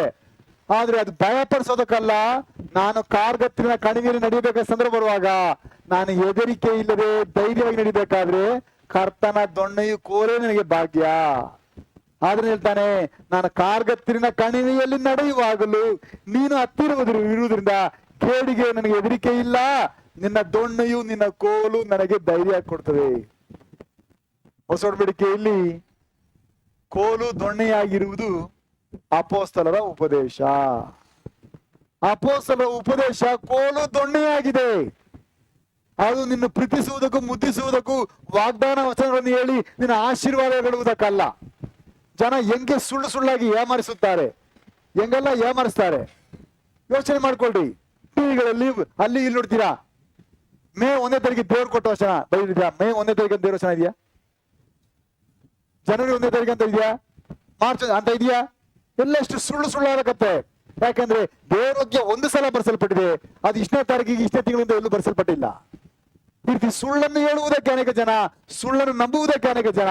ಯಾಕಂದ್ರೆ ಎಲ್ಲರೂ ಕೂಡ ವಾಗ್ದಾನಗಳಲ್ಲಿ ಮೋಸ ಹೋಗಿ ಹಾಳಾಗುವುದಕ್ಕೆ ಕೈಪಟ್ಟಿರುವಾಗ ದಾವೀದ ಹೇಳ್ತಾನೆ, ನನಗೆ ವಾಗ್ದಾನಗಳೆಲ್ಲ ನನಗೆ ಸಂತೋಷ, ನಿನ್ನ ದೊಣ್ಣೆಯು ನಿನ್ನ ಕೋಲು ನನಗೆ ಧೈರ್ಯ ಕೊಡ್ತದೆ. ಈ ಧೈರ್ಯ ಏನ್ ಮಾಡ್ತದೆ ಗೊತ್ತಾ? ನನ್ನ ಕಾರ್ಗತ್ತಿನ ಕಣಿವೆಯಲ್ಲಿ, ನನ್ನ ಜೀವಿತದ ಕೊನೆಯ ಭಾಗದಲ್ಲಿ ಕತ್ತಲಿಗೆ ಹೋಗ್ಬೇಕಾದ್ರೆ, ನ್ಯಾಯ ತೀರ್ಪು ದಿನಕ್ಕೆ ಬರುವಾಗ, ಆವತ್ತು ನಾನು ಸ್ಟ್ರಾಂಗ್ ಆಗಿರ್ಬೇಕಾದ್ರೆ ಅದಕ್ಕೆ ನಿನ್ನ ದೊಣ್ಣೆ ಕೋಲನ್ನು ನಾನು ಸಂತೋಷವಾಗಿ ಸ್ವೀಕರಿಸಿಕೊಳ್ಳುವುದರಿಂದ ಮಾತ್ರ. ಅದುವೇ ಅಪೊಸ್ತಲ ಉಪದೇಶ. ಅಪೊಸ್ತಲ ಉಪದೇಶ ನಿನ್ನ ಯಾವತ್ತು ಮುದ್ದಿಸುವುದಿಲ್ಲ, ಯಾವತ್ತು ನಿನ್ನ ಬೆನ್ನು ತಟ್ಟುವುದಿಲ್ಲ, ಯಾವತ್ತು ನೀನು ಬೇಷ್ ಅಂತ ಹೇಳಿಕೊಂಡು ನೀನು ಮಾಡುವುದೇ ಸರಿ ಅಂತ ಹೇಳಿ ಒಪ್ಪಿಕೊಳ್ಳುವುದಿಲ್ಲ. ಅದು ಯಾವಾಗಲೂ ನಿನ್ನ ವಿರೋಧ ನಿಂತುಕೊಳ್ಳುತ್ತದೆ. ನಿನ್ನನ್ನು ಎಲ್ಲಾ ನ್ಯಾಯ ವಿಚಾರಣೆ ನಡೆಸುತ್ತದೆ, ಎಲ್ಲಾ ಅನೀತಿಯನ್ನು ಖಂಡಿಸುತ್ತದೆ. ಆದ್ರಿಂದ ಸತ್ಯ ಹೇಳ್ತದೆ, ಅದು ಖಂಡನೆಯ ಉಪದೇಶವಾಗಿದ್ದು, ಅದು ತಿದ್ದುಪಾಟಿನ ಉಪದೇಶವಾಗಿದ್ದು, ಅದು ನೀತಿ ಶಿಕ್ಷೆಯ ಉಪದೇಶವಾಗಿದೆ. ದಾವೀದನಿಗೆ ಕರ್ತನ ದೊಣ್ಣೆ ಕೋಲಂದ್ರೆ ಇಷ್ಟ. ನಿನಗೆ ಕರ್ತನ ಈ ಅಪೊಸ್ತಲ ಉಪದೇಶ ಇಷ್ಟವಾ? ನಿನಗೆ ಕರ್ತನ ಈ ಅಪೊಸ್ತಲ ಉಪದೇಶ ಇಷ್ಟವಾಗ್ಬಿಟ್ರೆ ನಿನಗೂ ನಿನ್ನ ಜೀವಿತದ ಕಾರ್ಗತ್ತಿನ ಕಣಿವೆಯಲ್ಲಿ ನಡಿಬೇಕಾದ್ರೆ ಬರುವಾಗ ನೀನು ಹೆದರಿಕಿಲ್ಲದೆ ಜೀವಿಸೋದಕ್ಕೆ ಇದು ನಿನಗೆ ಭಾಗ್ಯ ಮಾಡ್ಕೊಡ್ತದೆ. ಆದ್ರಿಂದ ನೀನು ಇಷ್ಟಪಟ್ಟು ಹೇಳ್ಬೇಕು. ದಾವೀದ ಹೇಳ್ಬಿಟ್ಟ, ಕರ್ತನೆ ನಿನ್ನ ದೊಣ್ಣೆ ಕೋಲ ನನಗೆ ತುಂಬಾ ಇಷ್ಟ. ಏನ್ ಮಾತು, ಏನ್ ಮಾತು! ಯಾರು ಹೇಳ್ತೀರಾ? ಬರುತ್ತೆ, ಏನ್ ಗಿಫ್ಟ್ ಬೇಕು ಡ್ಯಾಡಿ? ಒಳ್ಳೆ ದೊಣ್ಣೆ ತಗೊಂಡ್ಬಂದ್ಬಿಡಿ ನಾನು ಹೊಡಿಯೋಕೆ. ಯಾಕೆ ಹೇಳ್ತೀರಾ? நல்ல பெரம்பு ಎಷ್ಟು ಹೊಡೆದ್ರು ಬೆಂಡಾಗಬೇಕು, ಹೊಡೆದೋಗ್ಬಾರ್ದು. ಆಯ್ತಾ சொல்றீங்களா? ದಾವೀದ ಹೇಳ್ತಾನೆ, ನನಗೆ ಅದು ಬೇಕು. ಯಾರನ್ನ ಹೊಡಿಯೋಕಲ್ಲ, ನನ್ನ ಶತ್ರು ಹೊಡಿಯೋಕಲ್ಲ, ನನ್ನ ಹೊಡಿಬೇಕು. ಯಾಕಂದ್ರೆ ಅವಾಗ ಕೋತಿ ಬುದ್ಧಿ ಬರುತ್ತದೆ, ಅವಾಗ ಚೇಷ್ಟೆ ಬುದ್ಧಿ ನಡತೆ ಬರುತ್ತದೆ, ಅವಾಗ ಸರಿಯಾಗಿರ್ತೀನಿ, ಅವಾಗ ಚೇಂಜ್ ಆಗ್ಬಿಡ್ತೀನಿ. ನಾನು ಅವಾಗ ನಿನ್ನ ದೊಣ್ಣೆ ಕೋಲು ಹೊಡೆದು ನನ್ನ ನೀಟಾದ ಮಾರ್ಗ ನಡೆಸಬೇಕು. ನನಗೆ ಆಗಬೇಕಾದ ಶಿಕ್ಷೆ ಅವಾಗ ಆಗ್ಬಿಡ್ಬೇಕು. ಯಾವ್ದು ಪೆಂಡಿಂಗ್ ಇರಬಾರ್ದು, ಯಾವುದು ಪೆಂಡಿಂಗ್ ಇಟ್ಟು ಬಡ್ಡಿ ಸಮೇತ ಬೇಡ. ಅವತ್ತವತ್ತಿಗೆ ಕೊಟ್ಬಿಡಿ. ಈಗ ಪ್ರಾರ್ಥನೆ ಮಾಡುವಾಗ ಇವತ್ತಿನ ಆಹಾರವನ್ನು ಕೊಡೋದು ಕೇಳ್ತೀನಲ್ಲ, ಹಾಗೆ ಅವತ್ತವತ್ತಿನ ಶಿಕ್ಷಣ ಅವತ್ತವತ್ತೇ ಕೊಟ್ಬಿಡ್ರಿ. ಯಾವುದು ಪೆಂಡಿಂಗ್ ಬೇಡ, ಎಲ್ಲ ಈಸಿ. ಮಕ್ಕಳು ಸ್ಕೂಲಲ್ಲಿ ಅವತ್ತವತ್ತಿನ ಹೋಮ್ವರ್ಕ್ ಅವತ್ತವತ್ತೇ ಮಾಡ್ಬಿಟ್ರೆ ಎಕ್ಸಾಮ್ ಚೆನ್ನಾಗಿರ್ತದೆ, ಈಸಿ ಆಗಿರ್ತದೆ. ಎಲ್ಲವನ್ನು ಸೇರಿಸಿಟ್ಟು ಆಮೇಲೆ ಸ್ಕೂಲ್ಗೆ ರಜಾ ಹಾಕಿ ಹೋಮ್ವರ್ಕ್ ಮಾಡ್ತೀನಿ ಅಂದ್ರೆ ಕ್ಲಾಸು ಹೋಯ್ತು, ಪಾಠನೂ ಹೋಯ್ತು, ಎಲ್ಲ ಹೋಯ್ತು. ಆದ್ರಿಂದ ತಾಗಿರ್ತಾನೆ, ನಿನ್ನ ದೊಣ್ಣೆ ಕೋಲೆ ನನಗೆ ಧೈರ್ಯ. ನನಗೆ ಯಾವ್ದಿಲ್ಲ ಗೊತ್ತಾ? ನಾನು ಕಾರ್ಗತ್ತಿನ ಕಣಿವೆಯಲ್ಲಿ ನಡೆಯುವಾಗ ನೀನು ಹತ್ತಿರದಿಂದ ನನಗೆ ಕೇಡಿನ ಬಗ್ಗೆ ಹೆದರಿಕೆ ಇಲ್ಲ. ಯಾಕಂದ್ರೆ ವಿಶ್ವಾಸಿಯೇ, ಒಂದು ಸಲ ನಾವು ಹುಟ್ಟಿದ್ದೇವೆ. ನೀನು ಇಷ್ಟಪಡದಿದ್ರು ನಿನ್ನ ತಂದೆ ತಾಯಿಗಳ ತೀರ್ಮಾನದಿಂದ ನೀನು ಹುಟ್ಬಿಟ್ಟಿದ್ಯಾ. ಅದು ನೀನ್ ಡಿಸೈಡ್ ಮಾಡಕ್ಕಾಗಲ್ಲ. ನಿನ್ನ ಬರ್ತ್ಡೇ ನೀನು ಪ್ಲಾನ್ ಮಾಡಕ್ಕಾಗಲ್ಲ. ನೀನು ಹುಟ್ಬಿಟ್ಟಿದ್ಯಾ. ಆದ್ರೆ ನಿನ್ನ ಡೆತ್ ಡೇಟ್ ಅದು ನೀನು ತೀರ್ಮಾನಿಸಕ್ಕಾಗಲ್ಲ, ಅದು ಕರ್ತನ ಕರೆದಿದೆ, ರೈಟ್? ಆದ್ರೆ ನೀನು ಕಾರ್ಗತ್ತಿನ ಕಣಿವೆಯಲ್ಲಿ ಪ್ರತಿಯೊಬ್ಬರು ಹೋಗಲೇಬೇಕು. ಪ್ರತಿಯೊಬ್ಬರು ಒಂದು ದಿನ ಕಣ್ಣು ಮುಚ್ಚಬೇಕಾದ ಒಂದು ದಿನ ಇದೆ. ತಾಯಿಯ ಹೊಟ್ಟೆ ಪ್ರತಿಯೊಬ್ಬರು ಒಂದ್ ದಿವಸ ಸಾಯಲೇಬೇಕು, ಪ್ರತಿಯೊಬ್ಬರು ನ್ಯಾಯ ತೀರ್ಪು ಹೋಗಲೇಬೇಕು. ಕಾರ್ಗತ್ತಿನ ಕಣಿವೆಯಲ್ಲಿ ಹೋಗಿ ಪ್ರತಿಯೊಬ್ಬರು ಅವಸ್ಥೆ ಪಡಬೇಕಾದ ದಿನ ಇದೆ. ಆವತ್ತು ನೀನು ಹುಷಾರಾಗಿ ಅಲ್ಲಿಯ ಏನು ಭಯವಿಲ್ಲದೆ ನೀನು ಬಿಡುಗಡೆ ಆಗ್ಬೇಕಾದ್ರೆ ಜೀವಂತವಾಗಿರುವಾಗ ಅಪೊಸ್ತಲ ಉಪದೇಶವಾಗಿರುವ ಕರ್ತನ ದೊಣ್ಣೆ ಕೋಲನ್ನು ನೀವು ಪ್ರೀತಿಸಬೇಕು. ಅದು ನನ್ಗೆ ಇಷ್ಟ ಅಂತ ಹೇಳ್ಬೇಕು. ಅದು ಇಷ್ಟವಾಗ್ಬಿಟ್ರೆ ಕರ್ತನ ಸನ್ನಿಧಾನ ಒಂದ್ ದಿವಸ ನೀನು ರಜಾ ಹಾಕಕ್ಕಾಗಲ್ಲ. ಒಂದು ದಿನ ಒಂದು ವಾಕ್ಯವನ್ನು ಬಿಡಕ್ಕಾಗೋದಿಲ್ಲ. ಯಾಕಂದ್ರೆ ಪ್ರತಿಯೊಂದು ದೊಣ್ಣೆ ಕೋಲೆ, ಒಂದು ಪಾಯಿಂಟ್ ಕೂಡ ಮಿಸ್ ಆಗ್ಬಾರ್ದು. ನನ್ನ ಶರೀರದಲ್ಲಿ ಎಲ್ಲಾ ಕಡೆ ಏಟ್ ಬಿಡ್ಬೇಕು. ಎಲ್ಲಾದ್ರೂ ಒಂದ್ ಕಡೆ ಏಟ್ ಬಿದ್ದಿಲ್ಲ ಅಂದ್ರೆ ಕಷ್ಟ ಆಗುತ್ತಲ್ಲ. ನಾವು ಸ್ಕೂಲ್ ಓದ್ತೀವಲ್ಲ, ಹೌದು, ದುರ್ಯೋಧನಿಗೆ ಮೈಯೆಲ್ಲ ಉಜ್ಜ ಅಂತ ಹೇಳಿದಾಗ ಏನ್ ಮಾಡಿದ್ರು? ಎಲ್ಲೆಲ್ಲಿ ಉಜ್ಜ್ ಬಿಡ್ತಾರ, ಅಲ್ಲಿ ಏಟೆ ಸಾವೇ ಇಲ್ಲ ಬಿಟ್ರು. ಪಾಪ ಏನಪ್ಪ ನಾಚ ಇಲ್ಲ, ಒಂದು ಟವಲ್ ಕಟ್ಬಿಟ್ರು. ಹಾಗೇನಾಯ್ತು, ದುರ್ಯೋಧನಿಗೆ ಅವ್ನ ತೊಡೆ ಮೇಲೆ ಏನ್ ಮಾಡಕ್ಕಾಗ್ಲಿಲ್ಲ, ಅದನ್ನ ಉಜ್ಜಕ್ಕಾಗ್ಲಿಲ್ಲ. ಹಾಗಾದ್ರೆ ಭೀಮ ಕರೆಕ್ಟ್ ಆಗಿ ಅವ್ನ ತೊಡೆ ಮೇಲೆ ಹೊಡೆದಾಗ ಅವ್ನು ಸತ್ತೋಗ್ಬಿಟ್ಟ ಅಂತ ನಾವು ಓದ್ತೀವಲ್ಲ ಪುರಾಣದಲ್ಲಿ. ಹಾಗೆ ನಮ್ಮ ಶರೀರದಲ್ಲಿ ಎಲ್ಲಾ ಕಡೆ ಇಟ್ಬಿಡ್ಬೇಕು. ನಮ್ಗೆ ಒಂದು ಪೆಂಡಿಂಗ್ ಇರಬಾರ್ದು. ಮಂಗಳವಾರದಲ್ಲಿ, ಶುಕ್ರವಾರದಲ್ಲಿ, ಭಾನುವಾರದಲ್ಲಿ ಎಲ್ಲಾ ಕೂಟಗಳಲ್ಲಿಯೂ ದೇವರ ದೊಣ್ಣೆ ಕೋಲು ನಮಗೆ ಬೀಳ್ತಾ ಇರ್ಬೇಕು. ಯಾಕೆಂದ್ರೆ ಅದು ನನಗೆ ಖಂಡನೆಯ, ತಿದ್ದುಪಾಟಿನ, ನೀತಿ ಶಿಕ್ಷೆಯ ಉಪದೇಶವನ್ನು ನನಗೆ ದೊಣ್ಣೆ ಆಗಿದ್ದು, ದೇವರ ಕೋಲಾಗಿದ್ದು ಓಡಿಸ್ತದೆ. ಅದನ್ನು ನಾನು ಇಷ್ಟಪಡುವನಾಗಬೇಕು. ಅದನ್ನು ನೋಡಿ ಭಯ ಪಟ್ಕೊಂಡು ಮಗ ಊದಿಸಿಕೊಂಡು ಅವನಿಗೆ ಓಡಿ ಹೋಗಿ ಎಲ್ಲ ನಿಂತ್ಕೊಳ್ಳುವುದರಿಂದ ಏನ್ ಪ್ರಯೋಜನ ಆಗಲ್ಲ. ಅಂತ ವಿಶ್ವಾಸಿ ರಕ್ಷಣೆಯೂ ಆಗಲ್ಲ. ಯಾರೊಬ್ಬನು ಕರ್ತನ ಅಪೊಸ್ತಲ ಉಪದೇಶದಲ್ಲಿ ಸಂತೋಷ ಪಡುವನಾಗಿರ್ತಾನೆ, ಅವನು ಅವನ ಜೀವಿತದ ಕಾರ್ಗತ್ತ ಕಣಿಯಲ್ಲಿ ನಡೆಯುವಾಗ ಅವನಿಗೆ ಭಯ ಪಡಬೇಕಾದ ಅವಶ್ಯಕತೆ ಇಲ್ಲ. ಅದು ನಂಬುವುದರಿಂದ ಮಾತ್ರವಲ್ಲ, ಬಾಯಿ ಬಿಟ್ಟು ನೀ ಹೇಳ್ಬೇಕು. ದಾವೀದನು ಹೇಳಿದ, ನಾನು ಕಾರ್ಗತ್ತಿನ ಕಣಿವೆಯಲ್ಲಿ ನಡೆಯುವಾಗಲೂ ನೀನು ಹತ್ತಿರವಿರುವುದರಿಂದ ಕೇಡಿಗೆ ನನಗೆ ಹೆದರಿಕೆ ಇಲ್ಲ. ಯಾಕೆ? ಕರ್ತನಿನ ದೊಣ್ಣೆ ಕೋಲೆ ನನಗೆ ಧೈರ್ಯ ಕೊಡ್ತಾ ಇದೆ, ಅದನ್ನ ಸಂತೋಷ ಪಡ್ತೀನಿ. ವಿಶ್ವಾಸಿಯೇ, ಇದು ಬೇರೆ ಮೆಥಡ್ ಅಲ್ಲ. ಯಾಕಂದ್ರೆ ಬೆತ್ತ ಹಿಡಿಯದ ಪಿತ ಪುತ್ರನಿಗೆ, ಈ ದೇವರು ನನ್ನ ತಂದೆ ಆಗಬೇಕಾದ್ರೆ, ನಾನು ಆ ತಂದೆಯ ಮಗನಾಗಬೇಕಾದ್ರೆ, ಮಗಳಾಗಬೇಕಾದ್ರೆ ನನಗೂ ದೇವರಿಗೂ ಸಂಬಂಧ ಆತನ ದೊಣ್ಣೆ ಕೋಲೆ. ಇದುವೇ ನನ್ನನ್ನು ಅವರನ್ನು ಕನೆಕ್ಟ್ ಮಾಡ್ತದೆ. ಅದನ್ನು ಇಷ್ಟಪಡ್ಬೇಕು. ಇದನ್ನು ದಾವಿ ಇಷ್ಟಪಟ್ಟ, ನಿನ್ನ ದೊಣ್ಣೆ ಕೋಲೆ ನನಗೆ ಧೈರ್ಯ ಕೊಡ್ತದೆ. ಬಾಯಿ ಬಿಟ್ಟು ಅರಿಕೆ ಮಾಡ್ದ, ನಾನು ಕಾರ್ಗತ್ತಿನ ಕಣಿವೆಯಲ್ಲಿ ಹೋಗ್ಬೇಕಾದ ದಿನ ಬರುತ್ತದೆ, ಆವತ್ತನ್ನು ಭಯ ಪಡದೆ ಇರ್ಬೇಕಾದ್ರೆ ನನಗೆ ಇದೇ ಭಾಗ್ಯ ಕೊಡ್ತದೆ. ಇದನ್ನು ನೀನು ಆರಿಕೆ ಮಾಡಿದರೆ, ಅಪೊಸ್ತಲ ಉಪದೇಶ ದೇವರ ದೊಣ್ಣೆ ಕೋಲಾಗಿ ನಿನ್ನ ಹೊಳಿತದೆ. ಅದನ್ನು ತುಂಬಾ ಇಷ್ಟ. ಸುಮ್ನೆ ಹೊಡೆಯೋದಿಲ್ಲ. ನಾನು ಮಾಡಿದ ಅಕ್ರಮಕ್ಕೆ, ನಾನು ಮಾಡಿದ ನೀಚತನಕ್ಕೆ, ನಾನು ಮಾಡಿದ ದುಷ್ಟತನಕ್ಕೆ, ನಾನು ಮಾಡಿದ ಅಹಂಭಾವಕ್ಕೆ ದೇವ್ರಿಗೆ ಸರಿಯಾಗಿ ಏಟ್ ಕೊಟ್ಟು ನನ್ನನ್ನು ಅವತ್ತವತ್ತೇ ಕ್ಲೀನ್ ಮಾಡ್ಬಿಡ್ಬೇಕು. ಯಾವ್ದನ್ನು ಪೆಂಡಿಂಗ್ ಇಟ್ಬೋದು. ಕ್ಯಾನ್ಸರ್ ಅನ್ನು ಬೆಳೆಸ್ಕೊಳ್ತಾ ಹೋದ್ರೆ ಒಂದ್ ದಿವಸ ಪ್ರಾಣ ಆಗ್ಬಿಡ್ತದೆ. ಸ್ಟಾರ್ಟಿಂಗ್ ಅಲ್ಲಿ ಇದ್ರೆ ಅವಾಗಲೇ ಅದು ಕಟ್ ಮಾಡಿ ಬಿಸಾಕ್ಬಿಡ್ಬೋದು. ಆದ್ರಿಂದ ಯಾವ್ದು ಬೆಳೆದೋಗ್ಬಾರ್ದು. ಅವತ್ತವತ್ತು ನಮ್ಗೆ ದೊಣ್ಣೆ ಕೋಲು ಕೊಡ್ಬೇಕು. ದೇವ್ರೆ, ಅದು ನಂಗೆ ಇಷ್ಟ. ಯಾಕಂದ್ರೆ ನಾನು ಕಾರ್ಗತ್ತ ಕಡೆ ಒಂದ್ಸ ಹೋಗ್ತೀನಿ, ಅಲ್ಲಿ ನನಗೆ ಹೆದರಿಕೆ ಇಲ್ಬೇಕು, ಇದೊಂದೇ ದಾರಿ ಅಂತ ಹೇಳಿ ಆರಿಕೆ ಮಾಡಿದ. ಹಾಗಾಗಿ ನೀನು ಕೂಡ ದಾವೀದನ ಈ ಶ್ರೇಷ್ಠವಾದ ನಂಬಿಕೆ ಅರಿಕೆಯನ್ನು, ಇಲ್ಲ ಎಂಬ ಅರಿಕೆಯನ್ನು ನೀನು ಕೂಡ ಮಾಡ್ಕೊಳ್ಳೋದಾದ್ರೆ ಕರ್ತನು ನಿನಗೂ ಕೂಡ ಈ ಭಾಗ್ಯ ಕೊಟ್ಬಿಡ್ತಾರೆ. ಹಾಗಾಗಿ ನಾವು ಕಲಿಬೇಕಾದ 3ನೇ ಪಾಠ, ಖಂಡನೆಯ, ತಿದ್ದುಪಾಟಿನ, ನೀತಿ ಶಿಕ್ಷೆಯನ್ನು ಕೊಡುವ ಅಪೊಸ್ತಲ ಉಪದೇಶದಲ್ಲಿ ಆನಂದಿಸುವವರಿಗೆ ಕಾರ್ಗತ್ತಲಿನ ಕಣಿವೆಯಲ್ಲಿಯೂ ಭಯ ಪಡಿಸುವುದು ಇಲ್ಲ. கடிந்து கொள்ளுங்கள், சீர்திருத்தல், நீதியை படிப்பிக்கிற அப்போஸ்தலன் உபதேசத்தில் மகிழ்ச்சியா இருக்கிறவர்களுக்கு மரண இருளின் பள்ளத்தாக்கிலும் பயம் இல்லை. ಆ ಭಯವನ್ನು ಚಿಕ್ಕವರಿಗೆ ದೊಡ್ಡವರಿಗೆ ಒಂದು ವ್ಯತ್ಯಾಸ ಇಲ್ಲ. ಎಲ್ಲರೂ ಭಯ ಪಡಬೇಕಾದ ಒಂದು ಸಂದರ್ಭ. ಅದು ಕಾರ್ಗತ್ತಿನ ಕಣಿವೆ. ಪ್ರತಿಯೊಂದು ಮನುಷ್ಯನು ಅಲ್ಲಿ ಹೋಗ್ಲೇಬೇಕು. ಪ್ರತಿಯೊಬ್ಬರು ಭಯಪಟ್ಟು, ಎದರಿ, ಅವಸ್ಥೆ ಪಟ್ಟು ಅಳಬೇಕು. ಅದು ನಿನಗಾಗದೇ ಇರ್ಬೇಕಾದ್ರೆ ನೀನು ಜೀವಂತವಾಗಿರುವಾಗಲೇ ದಾವೀದನ ಈ ಶ್ರೇಷ್ಠವಾದ ಇಲ್ಲ ಎಂಬ ಈ ಅರಿಕೆಯನ್ನು ನೀನ್ ಮಾಡ್ಕೋ. ಅದಕ್ಕೆ ದೇವರ ದೊಣ್ಣೆ ಕೋಲು ರೆಡಿಯಾಗಿದೆ. ಇಷ್ಟಪಡು. 4ನೇದಾಗಿ ದಾವೀದನ ಇಲ್ಲ ಎಂಬ ಶ್ರೇಷ್ಠ ನಂಬಿಕೆ. ಕೀರ್ತನೆಗಳು 23ನೇ ಅಧ್ಯಾಯ 6ನೇ ವಚನ. ಸಂಗೀತಂ 23 6ಆம் ವಚನ. Psalms 23rd chapter 6th verse, page number 601. என் ஜீவனுள்ள நாளெல்லாம், என் ஜீவனுள்ள நாளெல்லாம் நன்மையும் கிருபையும் என்னை தொடரும். நான் கர்த்தருடைய வீட்டிலே நீடித்த நாட்களாய்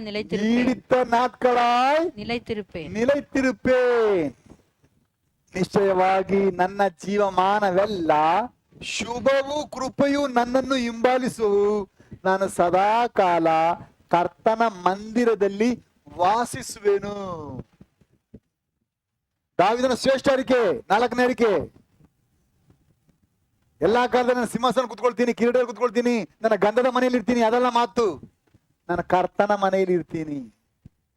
ನನ್ನ ಜೀವಮಾನವೆಲ್ಲ, ನಮ್ಮ ಲೈಫಲ್ಲಿ ಅನೇಕ ಪ್ರೋಗ್ರಾಮ್ ಇದೆಯಲ್ಲ, ಈ ಪ್ರೋಗ್ರಾಮ್ ಇವತ್ತು ಎಲ್ಲಿರ್ಬೇಕು, ಅದೇನ್ ಮಾಡ್ಬೇಕು, ಇದು ಮಾಡ್ಬೇಕು, ಏನೋ ಆಸೆ. ಇದೆಲ್ಲ ನಮ್ಮ ಜೀವಿತ ತುಂಬಾ ಖುಷಿಗಳು. ಮದುವೆ ಆದ್ರೆ ಅದ್ ಮಾಡ್ಬೇಕು, ಇದಾದ್ರೆ ಅದ್ ಮಾಡ್ಬೇಕು, ಇದು ಎಲ್ಲರೂ ಹೋಗ್ಬೇಕು. ಆದ್ರೆ ದಾವಿದನ ಆಸೆ ಗೊತ್ತಾ? ನನ್ನ ಉಸಿರಿರುವ ತನಕ ಕರ್ತನ ಮನೆಯಲ್ಲಿ ನಾನು ವಾಸ ಮಾಡಬೇಕು. ಕರ್ತನ ಮನೆಗಿಂತ ನನಗೆ ಸಂತೋಷ ಕೊಡುವ ಒಂದು ಸನ್ನಿಧಾನ ಬೇರೆ ಇಲ್ಲ.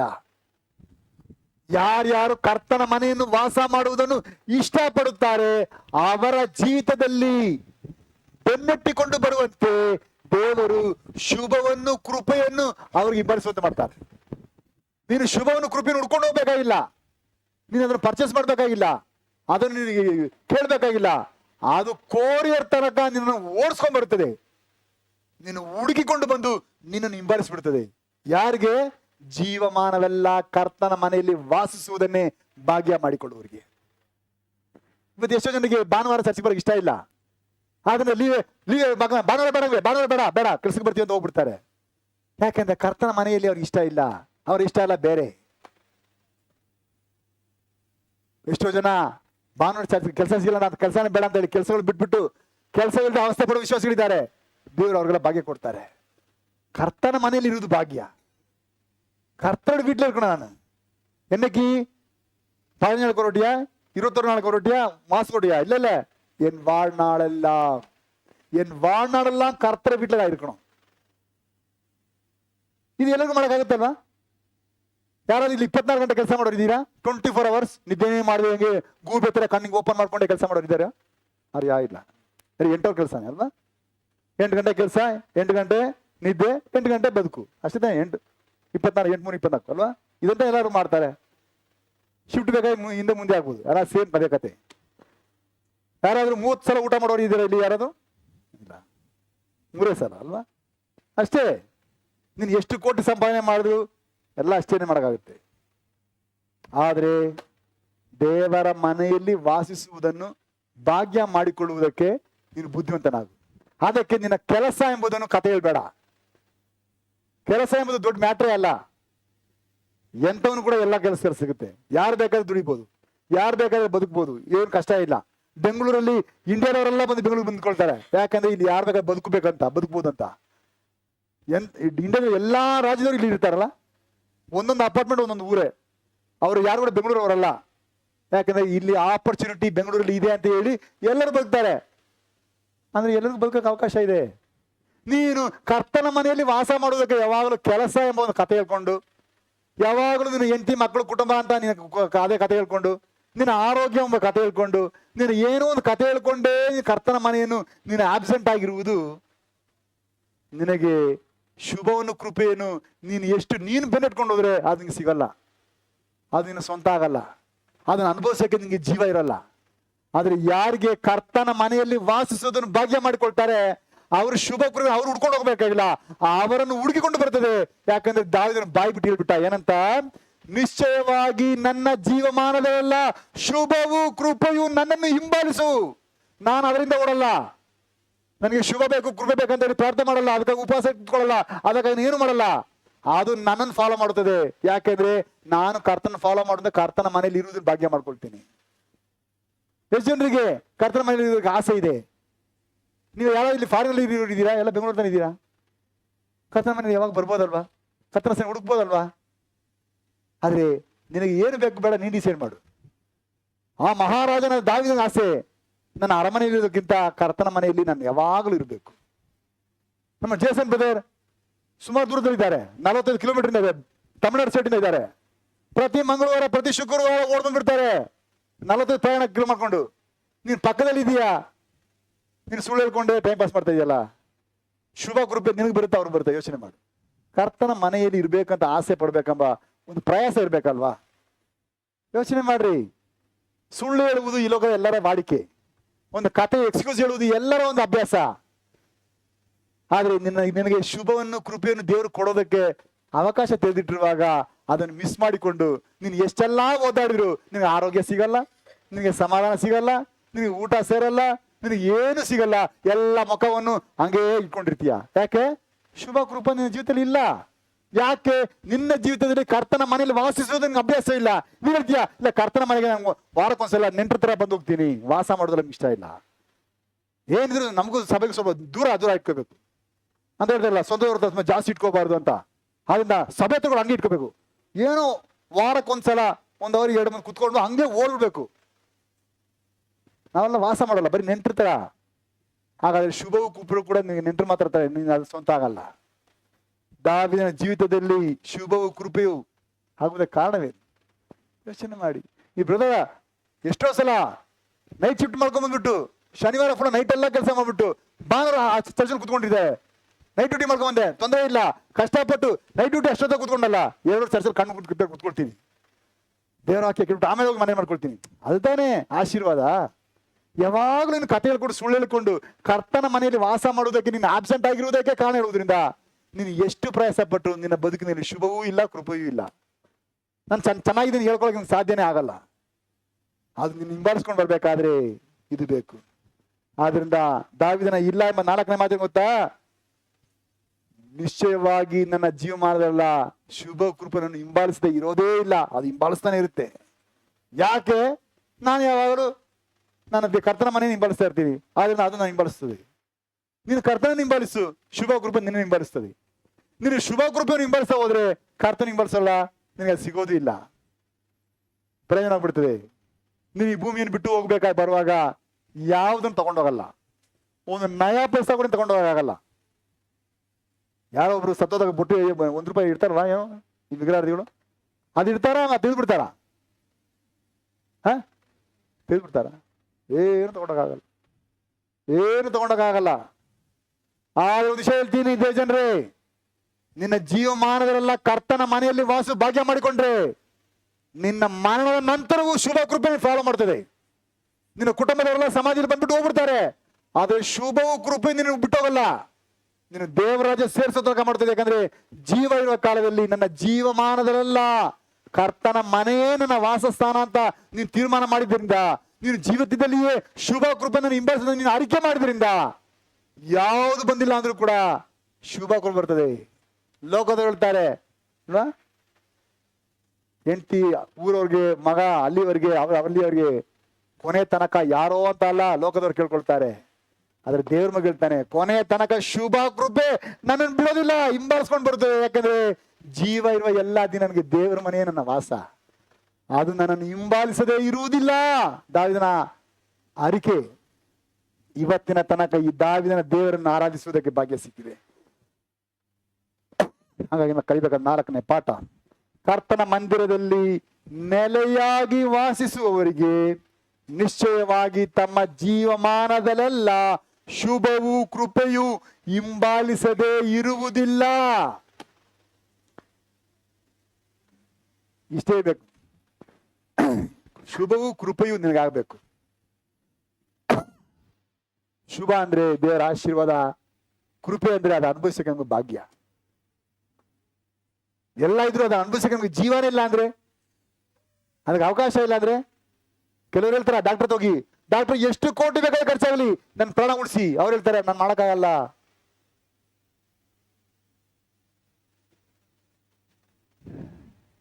ಎಷ್ಟೋ ಇದೆ, ಎಷ್ಟೋ ಕೋಟಿಗಳಿವೆ, ಆದ್ರೆ ಬದುಕಕ್ಕೆ ಅವ್ರಿಗೆ ಜೀವ ಇಲ್ಲ.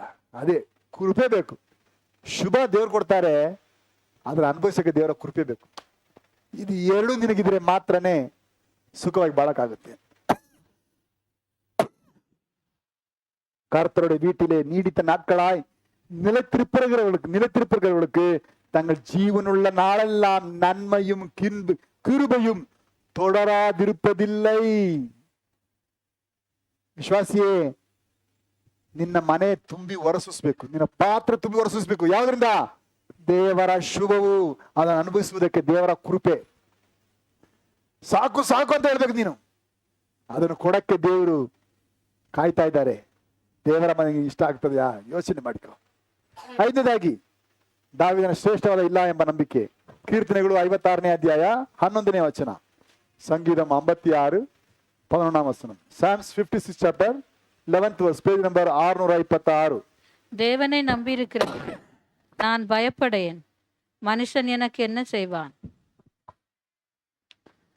ದೇವರನ್ನು ನಂಬಿ ನಿರ್ಭಯದಿಂದಿರುವೆನು. ನರ ಪ್ರಾಣಿಗಳು ಅಂದರೆ ನರ ಮನುಷ್ಯರು ನನಗೆ ಮಾಡುವುದು ಏನು? ಈ ಭೂಮಿಯಲ್ಲಿ ಅನೇಕರನ್ನ ಕಂಡ್ರೆ ಭಯ, ಕೆಲವರಿಗೆ ಸೈತಾನ್ ಕಂಡ್ರೆ ಕೂಡ ಭಯ ಇಲ್ಲ. ಆ ಬ್ರದರ್ನ ಕಂಡ್ರೆ ಭಯ, ಈ ಸಿಸ್ಟರ್ನ ಕಂಡ್ರೆ ಭಯ ಅಂತ ಹೇಳ್ತಾ ಕೆಲವು ಹೇಳ್ತಿರ್ತಾರಲ್ಲ, ಯಾವ್ದೋ ಎಲ್ಲ ಸಿಕ್ಕಾಕೊಂಡ್ಬಿಟ್ಟಿರ್ತಾರೆ. ಲೈಫ್ ಲಾಂಗ್ ಅವ್ರು ನೋಡಿ ಎದುರ್ತಾನೆ ಇರ್ತಾರೆ, ಏನಂದ್ರೆ ಸಿಕ್ಕಾಕೊಂಡು ಓದಾಡ್ತಾ ಇರ್ತಾರೆ. ನರ ಮನುಷ್ಯರ ಪ್ರಾಣ ಭಯದಿಂದ ಅವಸ್ಥೆ ಪಡುವವರು ಈ ಲೋಕದಲ್ಲಿ ಬೇಕಾದಷ್ಟು ಜನ ಇದ್ದಾರೆ. ನಿಜವಾಗ್ಲು ಎಷ್ಟೋ ರೌಡಿಗಳಿಗೆ ಧೈರ್ಯವಾಗಿ ಹೊರಗೆ ಬರಕ್ಕಾಗಲ್ಲ. ಆದ್ರಿಂದಲೇ ಯಾವಾಗಲೂ 10-20 ಜನ ಜೊತೆಯಲ್ಲಿ ಇಟ್ಕೊಂಡು ಬರ್ತಾರೆ. ಯಾವಾಗ ನಮ್ಮನ್ನು ಕೊಚ್ಚಾಕ್ಬಿಡ್ತಾರೋ ಭಯ. ರಾಜಕಾರಣಿಗಳಿಗೆ ಅದೇ ಭಯ, ಆದ್ರೆ ಅವರು ಕೂಡ ಇಲ್ಲಿಗೆ ಹೋಗಿ ಒಂಟಿಯಾಗಿ ಬರಲ್ಲ, ಬಾಡಿಗಾರ ಜೊತೆಗಳೇ ತಿರುಗಾಡ್ತಾರೆ. ಭಯ, ನರ ಮನುಷ್ಯರ ಭಯ. ಈ ಪ್ರಾಣ ಭಯ ಇಟ್ಕೊಂಡಿರೋ ಈ ಭೂಮಿಯಲ್ಲಿ ಬೇಕಾದಷ್ಟು ಜನ ಇದ್ದಾರೆ. ನೀನು ಆ ರೀತಿ ಭಯವಿಲ್ಲದೆ ಜೀವಿಸ್ಬೇಕಾದ್ರೆ ನಿನಗಿರ್ಬೇಕಾದ ಭಾಗ್ಯ ಏನು ಗೊತ್ತಾ?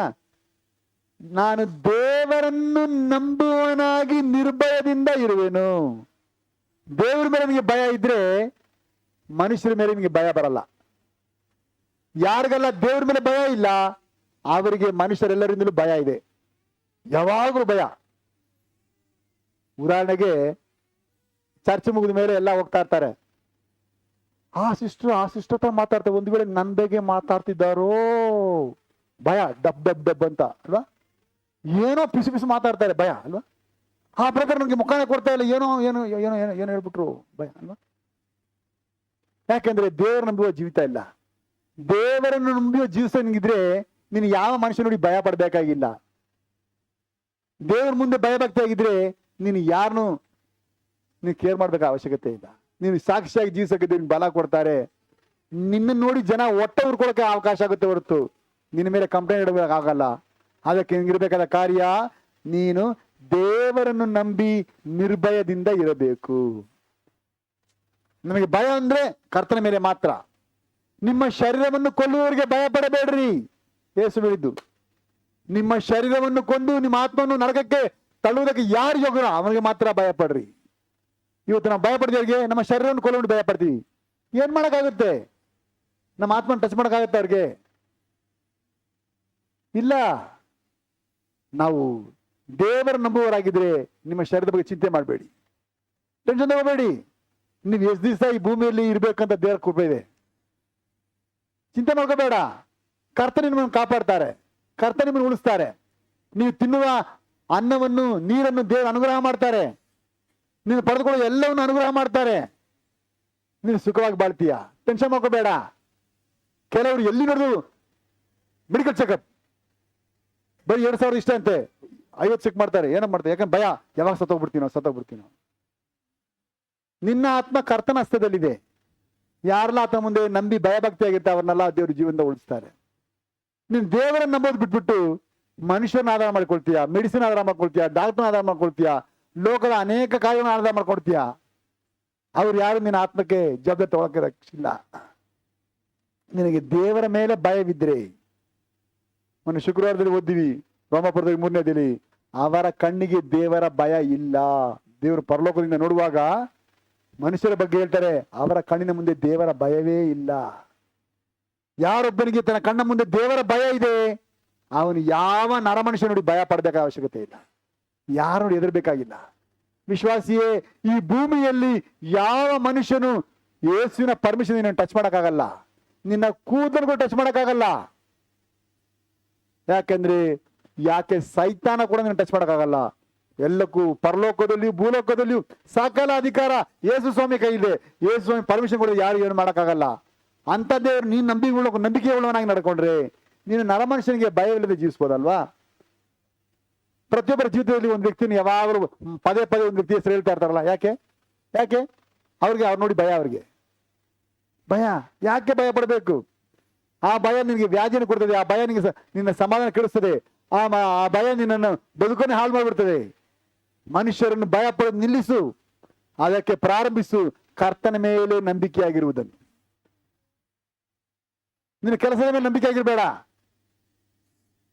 ಕೆಲಸದ ಯಜಮಾನ ಮೇಲೆ ನಂಬಿಕೆ ಆಗಿರಬೇಡ, ನಿನ್ನ ಆರೋಗ್ಯದ ಮೇಲೆ ನಂಬಿಕೆ ಆಗಿರಬೇಡ, ಕರ್ತನ ಮೇಲೆ ನಂಬಿಕೆಯಾಗಿರು. ಕರ್ತನ ಮೇಲೆ ನಂಬಿಕೆ ಆಗಿದ್ರೆ ನೀನು ನಿರ್ಭಯದಿಂದ ಇರಕ್ಕಾಗುತ್ತೆ. ಯಾವ ನರಪ್ರಾಣಿಯೂ ನಿನಗೆ ಏನು ಮಾಡಕ್ಕಾಗಲ್ಲ. ಅದಾಗಬೇಕಾದ್ರೆ ನೀನು ಬಾಯ್ಬಿಟ್ಟು ಹೇಳ್ಬೇಕು. ಏನಂತ ದಾವಿ ಹೇಳ್ತಾನೆ, ದೇವರನ್ನು ನಂಬಿ ನಿರ್ಭಯದಿಂದಿರುವನು, ನರ ಮನುಷ್ಯರು ನನಗೆ ಮಾಡುವುದು ಏನು? ಹಂಗೆ ಹೇಳ್ಬಿಟ್ಟಾಗ ಏನಾಯ್ತು ಗೊತ್ತಾ? ಒಂದೊಂದು ಸಲ ಸೌಲನು ದಾವಿದನನ್ನು ಕೊಲ್ಲುವಂತೆ 3,000 ಜನ ಬಂದ್ರು. ಒಂದು ದಾವಿದನ್ನು ಹಿಡಿಯೋದಕ್ಕೆ ಯೋಚನೆ ಮಾಡಿ, ಒಬ್ಬನ್ನು ಹಿಡಿಯೋದಕ್ಕೆ 3,000 ಜನ ಅಂದ್ರೆ ಕಳಿಸಿದ್ರೆ ಅಲ್ಲಿ ತಪ್ಸ್ಕೊಳಕಾಗತ್ತಾ? ಈ ಭೂಮಿಯಲ್ಲಿ ಯಾವ ಮನುಷ್ಯನು 3,000 ಜನ ಅಂತ ಒಬ್ಬರು ತಪ್ಸ್ಕೊಳಕಾಗಲ್ಲ. ಯಾವ ಮೂಲವಾದ್ರು ಹಿಡ್ಬಿಡ್ತಾರೆ. ಆದ್ರೆ ದಾವಿದ ಅರಿಕೆ ಮಾಡ್ಬಿಟ್ಟ, ಏನಂತ? ನರ ಮನುಷ್ಯರು ನನಗೆ ಮಾಡುವುದನ್ನೋದು ಹೇಳಿದ್ಮೇಲೆ ಯಾರ ಹತ್ರನೂ ದಯ ಸಿಕ್ಕಾಕೊಳ್ತಾ ಇಲ್ಲ. ಯಾಕೆ? ಹೃದಯದಲ್ಲಿ ನಂಬಿ ಬಾಯಿಂದ ಅರಿಕೆ ಮಾಡ್ಬಿಟ್ಟ, ನರ ಮನುಷ್ಯ ನನಗೆ ಟಚ್ ಮಾಡಕ್ಕಾಗಲ್ಲ ಅಂತ. ಯಾಕೆ ಹಿಡಿಯಕ್ಕಾಗ್ಲಿಲ್ಲ? ಎಷ್ಟು ಸಲ ಪ್ರಯಾಸ ಪಟ್ಟರು ಕೂಡ ಸೌಲನಿಗೆ ದಾವಿದನ ಟಚ್ ಮಾಡಕ್ಕೆ ಆಗ್ಲಿಲ್ಲ. ಯಾಕಂದ್ರೆ ದಾವಿದನ ಮಾತು, ನರ ಮನುಷ್ಯರು ನನಗೆ ಮಾಡುವುದು ಏನು? ವಿಶ್ವಾಸಿಯೇ, ಇನ್ನು ಎಷ್ಟು ದಿನ ಯಾರ್ಯಾರೋ ನೋಡಿ ಭಯ ಪಟ್ಕೊಂಡು ಏಕೆ ಜೀವಿಸ್ತೀಯ? ಅದು ನರಕ. ಅದು ಒಬ್ಬೊಬ್ಬ ನೋಡಿ ಭಯ ಪಟ್ಕೊಂಡು ಜೀವಿಸುವುದೇ ನರಕ. ಅಲ್ಲಿ ತಪ್ಪಿಸ್ಕೋಬೇಕಾದ್ರೆ ನಿನಗೆ ಬೇಕಾದದ್ದು ಕರ್ತನ ಮೇಲೆ ಮಾತ್ರ ಭಯ. ಕರ್ತನನ್ನು ನಂಬಿ ಭಯ ಪಡು, ಕರ್ತನ ಮೇಲೆ ಭಯ ಭಕ್ತಿಯಾಗಿರು. ನೀನು ಮನುಷ್ಯರ ಭಯ ಇಲ್ಲದೆ ಆರಾಮಾಗಿ ಬದುಕೋಕೆ ಭಾಗ್ಯ ಸಿಗುತ್ತದೆ. ಆಗ ನಾನು ಕಲಿಬೇಕಾದ 5ನೆಯ ಪಾಠ, ಸತ್ಯವೇದದಲ್ಲಿರುವ ಒಬ್ಬನೇ ದೇವರಾಗಿರುವ ಯೇಸು ಕ್ರಿಸ್ತನನ್ನು ನಂಬುವುದನ್ನು ದ್ವೇಷಿಸುವ ಮನುಷ್ಯರಿಂದ ನಮ್ಮ ஆத்மಕ್ಕೆ கேடாகுವುದಿಲ್ಲ. வேதாகமத்தில் இருக்கும் ஒரே தேவனாகிய கர்த்தனை இயேசு கிறிஸ்துவை மாத்திரம் விசுவாசிப்பதை வெறுக்கிற மனுஷரால் ನಮ್ಮ ಆತ್ಮಾவுக்கு ತೀಮೆಯಾಗುವುದಿಲ್ಲ. ಈ ಲೋಕವೆಲ್ಲ ಏನಾಗಿದೆ, ಅದಕ್ಕೆ ವಿರುದ್ಧವಾಗಿ ನಿಂತ್ಕೊಂಡಿದೆ.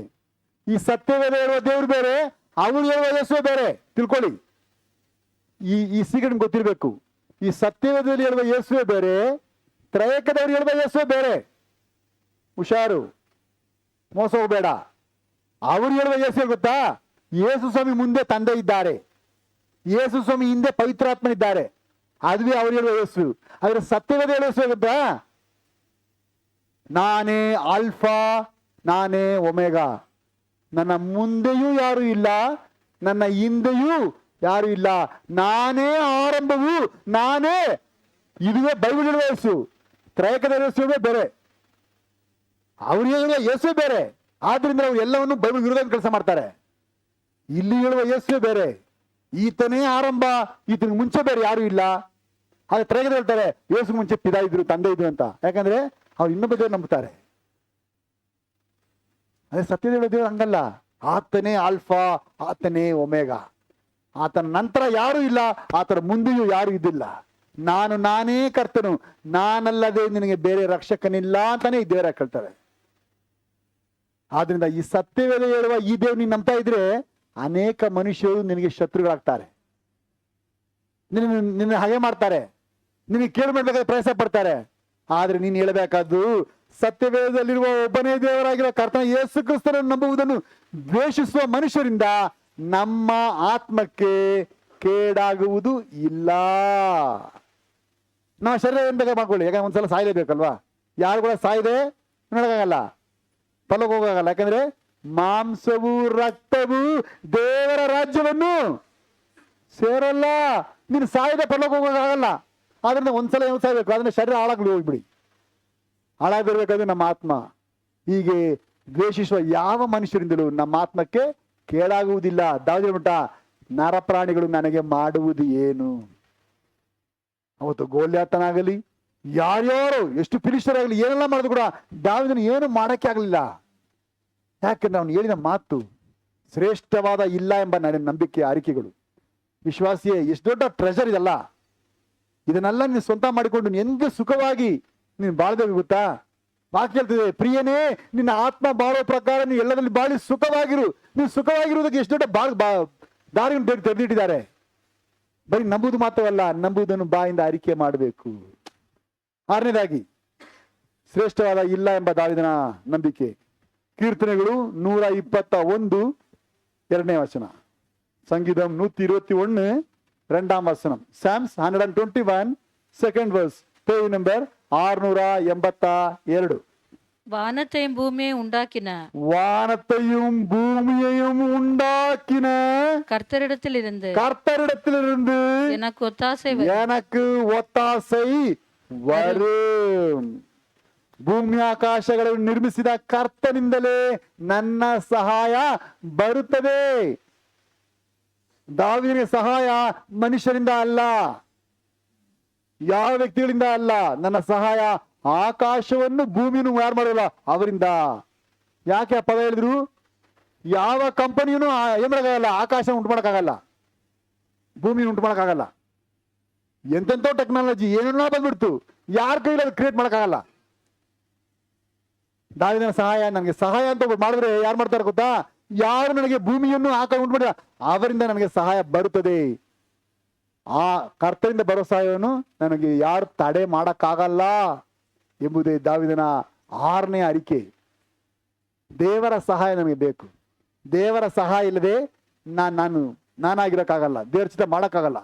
ನನಗೆ ದೇವರ ಸಹಾಯ ಬೇಕು. ನನ್ನ ಸಹಾಯವನ್ನು ತಡೆ ಮಾಡೋಕ್ಕೆ ಈ ಭೂಮಿಯಲ್ಲಿ ಯಾರಿಗೂ ಸಾಧ್ಯವಿಲ್ಲ. ಯಾಕೆಂದ್ರೆ ಸಹಾಯ ಮಾಡ್ತಿರೋ ಯಾವ ಮನುಷ್ಯ ಅಲ್ಲ, ಆಕಾಶವನ್ನು ಭೂಮಿಯನ್ನು ಯಾರು ಉಂಟು ಮಾಡಿದರೋ ಅವರಿಂದ ಬರ್ತದೆ. ಲೋಕದಲ್ಲಿ ಎಲ್ಲರೂ ಕೂಡ ಏನು ಮ್ಯಾನುಫ್ಯಾಕ್ಚರ್ ಮಾಡಿಬಿಟ್ಟು ಮೇಡ್ ಇನ್ ಅಂತ ಹಾಕೊಳ್ತಾರಲ್ಲ, made in India, made in China, made in USA ಎಲ್ಲ ಹಾಕೊಳ್ತಾರಲ್ಲ. ಆದರೆ ಅಲ್ಲಿ ಆಕಾಶ ಹೆಂಗ್ ಗೊತ್ತಾ, ಮೇಡ್ ಬೈ ಗಾಡ್.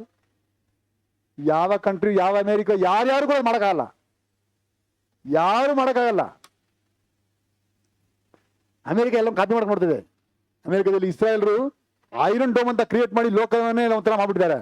ಅಮೇರಿಕಾಗೆ ಖುಷಿ ಆಗ್ಬಿಡ್ತು, ಐರನ್ ಡೋಮ್ ಹಿಂಗೆಲ್ಲ ಮಾಡುತ್ತಾ, ಆದ್ರಿಂದ ಐರನ್ ಡೋಮ್ ತರ ನಾವು ಕಾಪಿ ಮಾಡ್ಬೇಕು. ಎಷ್ಟು ತರ? ಐರನ್ ಡೋಮ್ ತರ 320 ಸಲ 320 ಟೈಮ್ಸ್ ದೊಡ್ಡದಾಗಿ ಗೋಲ್ಡನ್ ಡೋಮ್ ಮಾಡಬೇಕು. ಅದೆಲ್ಲಿ? ಭೂಮಿಯಲ್ಲಿ ಅಲ್ಲ, ಸ್ಪೇಸ್ ಅಲ್ಲಿ ಮಾಡಬೇಕು. ಯಾರು ಅಮೇರಿಕನ ಅಟಾಕೆ ಮಾಡಬಾರ್ದು ಅಂತ ಹೇಳಿ ಅವ್ರು ಪ್ಲಾನ್ ಮಾಡಿದ್ದಾರೆ. 15 ಲಕ್ಷ ಕೋಟಿಯ ಎಷ್ಟೋ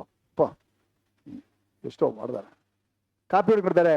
ಆದರೆ ಯಾರಿಗೂ ನನ್ನ ದೇವರ ಕ್ರಿಯೇಷನ್ ಕಾಪಿ ಮಾಡೋಕ್ಕಾಗಲ್ಲ. ಯಾರಿಗೂ ಏನು ಮಾಡೋಕ್ಕಾಗಲ್ಲ, ಆಕಾಶವನ್ನು ಭೂಮಿ ಏನು ಮಾಡೋಕ್ಕಾಗಲ್ಲ, ಉಂಟು ಮಾಡೋಕ ಅಂತ ಒಂದು ಟೆಕ್ನಾಲಜಿ ಯಾವ ಹತ್ರ ಇಲ್ಲ. ಆದ್ರೆ ದಾವಿ ಹೇಳ್ತಾನೆ, ನನಗೆ ಸಹಾಯ ಮಾಡೋದು ಗೊತ್ತಾ, ಅವರು ಇಂಥವರಲ್ಲ, ಆಕಾಶ ಭೂಮಿಯನ್ನು ಯಾರು ಮಾಡಿದ್ರು ಗೊತ್ತಾ, ಅವರೇ ನನಗೆ ಸಹಾಯ ಮಾಡುವರು. ಅವರ ಕೆಲಸವನ್ನು ಯಾರು ಟಚ್ ಮಾಡೋಕ್ಕಾಗಲ್ಲ. ಅಂಥ ದೇವರ ಸಹಾಯವನ್ನು ಯಾರು ನನಗೆ ತಡೆ ಮಾಡೋಕ್ಕೂ ಆಗೋದಿಲ್ಲ. ನಾನು ಅಂಥ ದೇವರ ಸಹಾಯವನ್ನೇ ನಾನು ನಿರೀಕ್ಷಿಸುತ್ತಿದ್ದೇನೆ. ವಿಶ್ವಾಸಿಯೇ, ನೀನು ದೇವರ ಮಗುವಾಗಿ ಸಾಕ್ಷಿಯಾಗಿ ಈ ಭೂಮಿಯಲ್ಲಿ ಬೆಳಿಬೇಕಾದ್ರೆ, ಬದುಕಬೇಕಾದ್ರೆ, ನಿಂತ್ಕೊಳ್ಬೇಕಾದ್ರೆ ದೇವರ ಸಹಾಯ ನಿನಗೆ ಬೇಕು. ನಿನ್ನ ಕಾಲಲ್ಲಿ ನಿಂತ್ಕೊಳ್ಳೋಕ್ಕಾಗಲ್ಲ. ನಾವೆಲ್ಲ ಮನುಷ್ಯರು, ಬಲಹೀನರು, ಶೋಧನೆಗೆ ಬಂದಾಗ ಬಿದ್ದು ಹೋಗುವ ಜನ.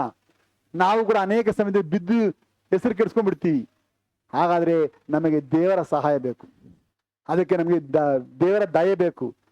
ಸಾತ್ವಿಕನು ದೀನ ಮನಸ್ಸುಳ್ಳವನಾದ ಯೇಸು ಸ್ವಾಮಿಯಿಂದ ಕಲ್ತ್ಕೊಂಡು, ಏಸಪ್ಪ ನಿಮ್ಮ ಸಹಾಯ ಇಲ್ಲದೆ ನಾನು ಬದುಕೋಕ್ಕಾಗಲ್ಲ ಸ್ವಾಮಿ, ನಿಮ್ಮ ಕೃಪೆ ಇಲ್ಲದೆ ನಾನು ಉಳ್ಕೊಳಕ್ಕಾಗೋದಿಲ್ಲ, ನನಗೆ ನಿಮ್ಮಿಂದ ಸಹಾಯ ಬೇಕು. ನೀವು ನನಗೆ ಸಹಾಯ ಮಾಡಿದ್ರೆ ಅದು ಯಾರು ಈ ಭೂಮಿಯಲ್ಲಿ ಅಡ್ಡಿ ಮಾಡೋಕ್ಕಾಗೋದಿಲ್ಲ ಅಂತ ಹೇಳಿ ದಾವಿದನು ಅರಿಕೆ ಮಾಡಿಬಿಟ್ಟ. ಹಾಗೆ ದೇವರಿಂದ ಸಹಾಯ ಪಡೆದವನೇ ದಾವಿದನು. ಆದ್ರೆ ದೇವರ ಕೇಳ್ತದೆ, ದೇವರು ದಾವಿದನ ಮನೆಯನ್ನು ಎತ್ತಿ ನಿಲ್ಲಿಸಿದರು. ದೇವರು ನಿನಗೆ ಸಹಾಯ ಮಾಡಿದ್ರೆ ಯಾರು ಹೊಟ್ಟೆ ಹೊಡ್ಕೊಂಡ್ರು ಏನಾಗಲ್ಲ, ಏನು ಮಾಡಿದ್ರು ನೀನು ಬಿಡ್ಸಕ್ಕಾಗೋದಿಲ್ಲ. ಅದು ಆಗದೇ ಇರಬೇಕಾದ್ರೆ ನೀನು ಬಾಯಿ ಬಿಟ್ಟು ಹೇಳ್ಬೇಕು, ನಾನು ದೇವರ ಸಹಾಯವನ್ನು ನಂಬಿದ್ದೀನಿ, ದೇವರ ಕೃಪೆಯನ್ನು ಆಧಾರ ಮಾಡ್ಕೊಳ್ತೀನಿ, ದೇವರನ್ನೇ ನಂಬಿದ್ದೀನಿ. ಎಂತ ಮಾತು! ಹೌದು, ದಾವಿದನು ಒಂದು ತಪ್ಪು ಮಾಡಿದಾಗ ದೇವರು ಹೇಳಿದ್ರು ಅವನಿಗೆ 3 ಶಿಕ್ಷೆಗಳು, 3 ವರ್ಷ 3 ತಿಂಗಳ 3 ದಿವಸನ. ದಾವಿ ಯೋಚನೆ ಮಾಡ್ತಾನೆ, ಅಯ್ಯೋ ಅದೆಲ್ಲ ಡೇಂಜರು, ನನ್ನ ಕರ್ತನ ಕೈಗೆ ಬೀಳ್ತೀನಪ್ಪ, ಅವರೆಲ್ಲ ಕರುಣೆ ಕೊಡಲ್ಲ, ನನ್ನ ಕರ್ತನ ಮೇಲೆ ಶಿಕ್ಷೆ ಪಡ್ಕೊಳ್ತೀನಿ, ಕರ್ತನಸ್ಥಗೆ ಬೀಳ್ತೀನಿ. ದೇವರು ಅದೇ ತರ ದಾವಿನ ಸಹಾಯ ಮಾಡಿದ್ರು. ವಿಶ್ವಾಸಿಯೇ, ನೀನು ಸಾಕ್ಷಿಯಾಗಿ ದೇವರ ಮಗುವಾಗಿ ದೇವರ ಚಿತ್ತ ಮಾಡಿ ನಿಂತ್ಕೋಬೇಕಾದ್ರೆ ದೇವರ ಸಹಾಯ ಬೇಕು. ಆ ಸಹಾಯವನ್ನು ನೀನು ಬಾಯಿ ಬಿಟ್ಟು ಕೇಳು, ನನಗೆ ಸಹಾಯ ಭೂಮಿ ಆಕಾಶ ಉಂಟು ಮಾಡಿದವನಿಂದ ನಾನು ಎದುರು ನೋಡುತ್ತೀನಂತ. ಆ ರೀತಿ ಸಹಾಯ ನೀನು ಎದುರು ನೋಡಿದ್ರೆ ಆ ಸಹಾಯವನ್ನು ಈ ಭೂಮಿಯಲ್ಲಿ ಯಾರು ತಡೆ ಮಾಡೋಕ್ಕಾಗಲ್ಲ. ಯಾರು ವಿರೋಧಿಸಿದ್ರು, ಯಾರು ಎದುರಾದ್ರು, ಯಾರು ನಿನ್ನ ಹತ್ರ ಮಾತಾಡದೇ ಇದ್ರು, ಯಾರು ನಿನ್ನ ಕೋಪಿಸಿಕೊಂಡ್ರು, ಏನೇನೇ ಮಾಡಿದ್ರು ಕೂಡ ನಿನ್ನ ಸಹಾಯವನ್ನು ಯಾರು ಡಿಸ್ಟರ್ಬ್ ಮಾಡೋಕ್ಕಾಗಲ್ಲ. ಏನಾಯ್ತು? ವಾಕ್ಯ ಹೇಳ್ತಿದೆ, ನಿನ್ನ ಮನೆಯವರೇ ನಿನ್ಗೆ ಶತ್ರು ಅಂತ ದೇವರ ಕೇಳ್ಬಿಡಿದೆ. ದಾವಿದನ ಜೀವಿತದಲ್ಲಿ ಅದೇ ದೊಡ್ಡ ಸಮಸ್ಯೆ. ಯಾರು ಶತ್ರು? ದಾವಿದನ ಮದುವೆ ಮಾಡಿಕೊಂಡ ಹೆಂಡತಿಯ ಶತ್ರು. ಅಯ್ಯಯ್ಯೋ, ದಾವಿದನ ಮಾವನೇ ಶತ್ರು, ದಾವಿದನ ಓಡೋಟಿದವರೇ ಶತ್ರು, ಕೊನೆಗೆ ದಾವಿದನ ಹೊಟ್ಟೆಯಲ್ಲಿ ಹುಟ್ಟಿದ ಮಗನೇ ಶತ್ರು. ಅಯ್ಯೋ, ಹೆಂಗ್ ಬದುಕೋದು? ಶತ್ರು ಎಲ್ಲೋ ಇದ್ರೆ ಪರವಾಗಿಲ್ಲಪ್ಪ, ಶತ್ರು ಪಕ್ಕದಲ್ಲೇ ಇದ್ದಾನೆ.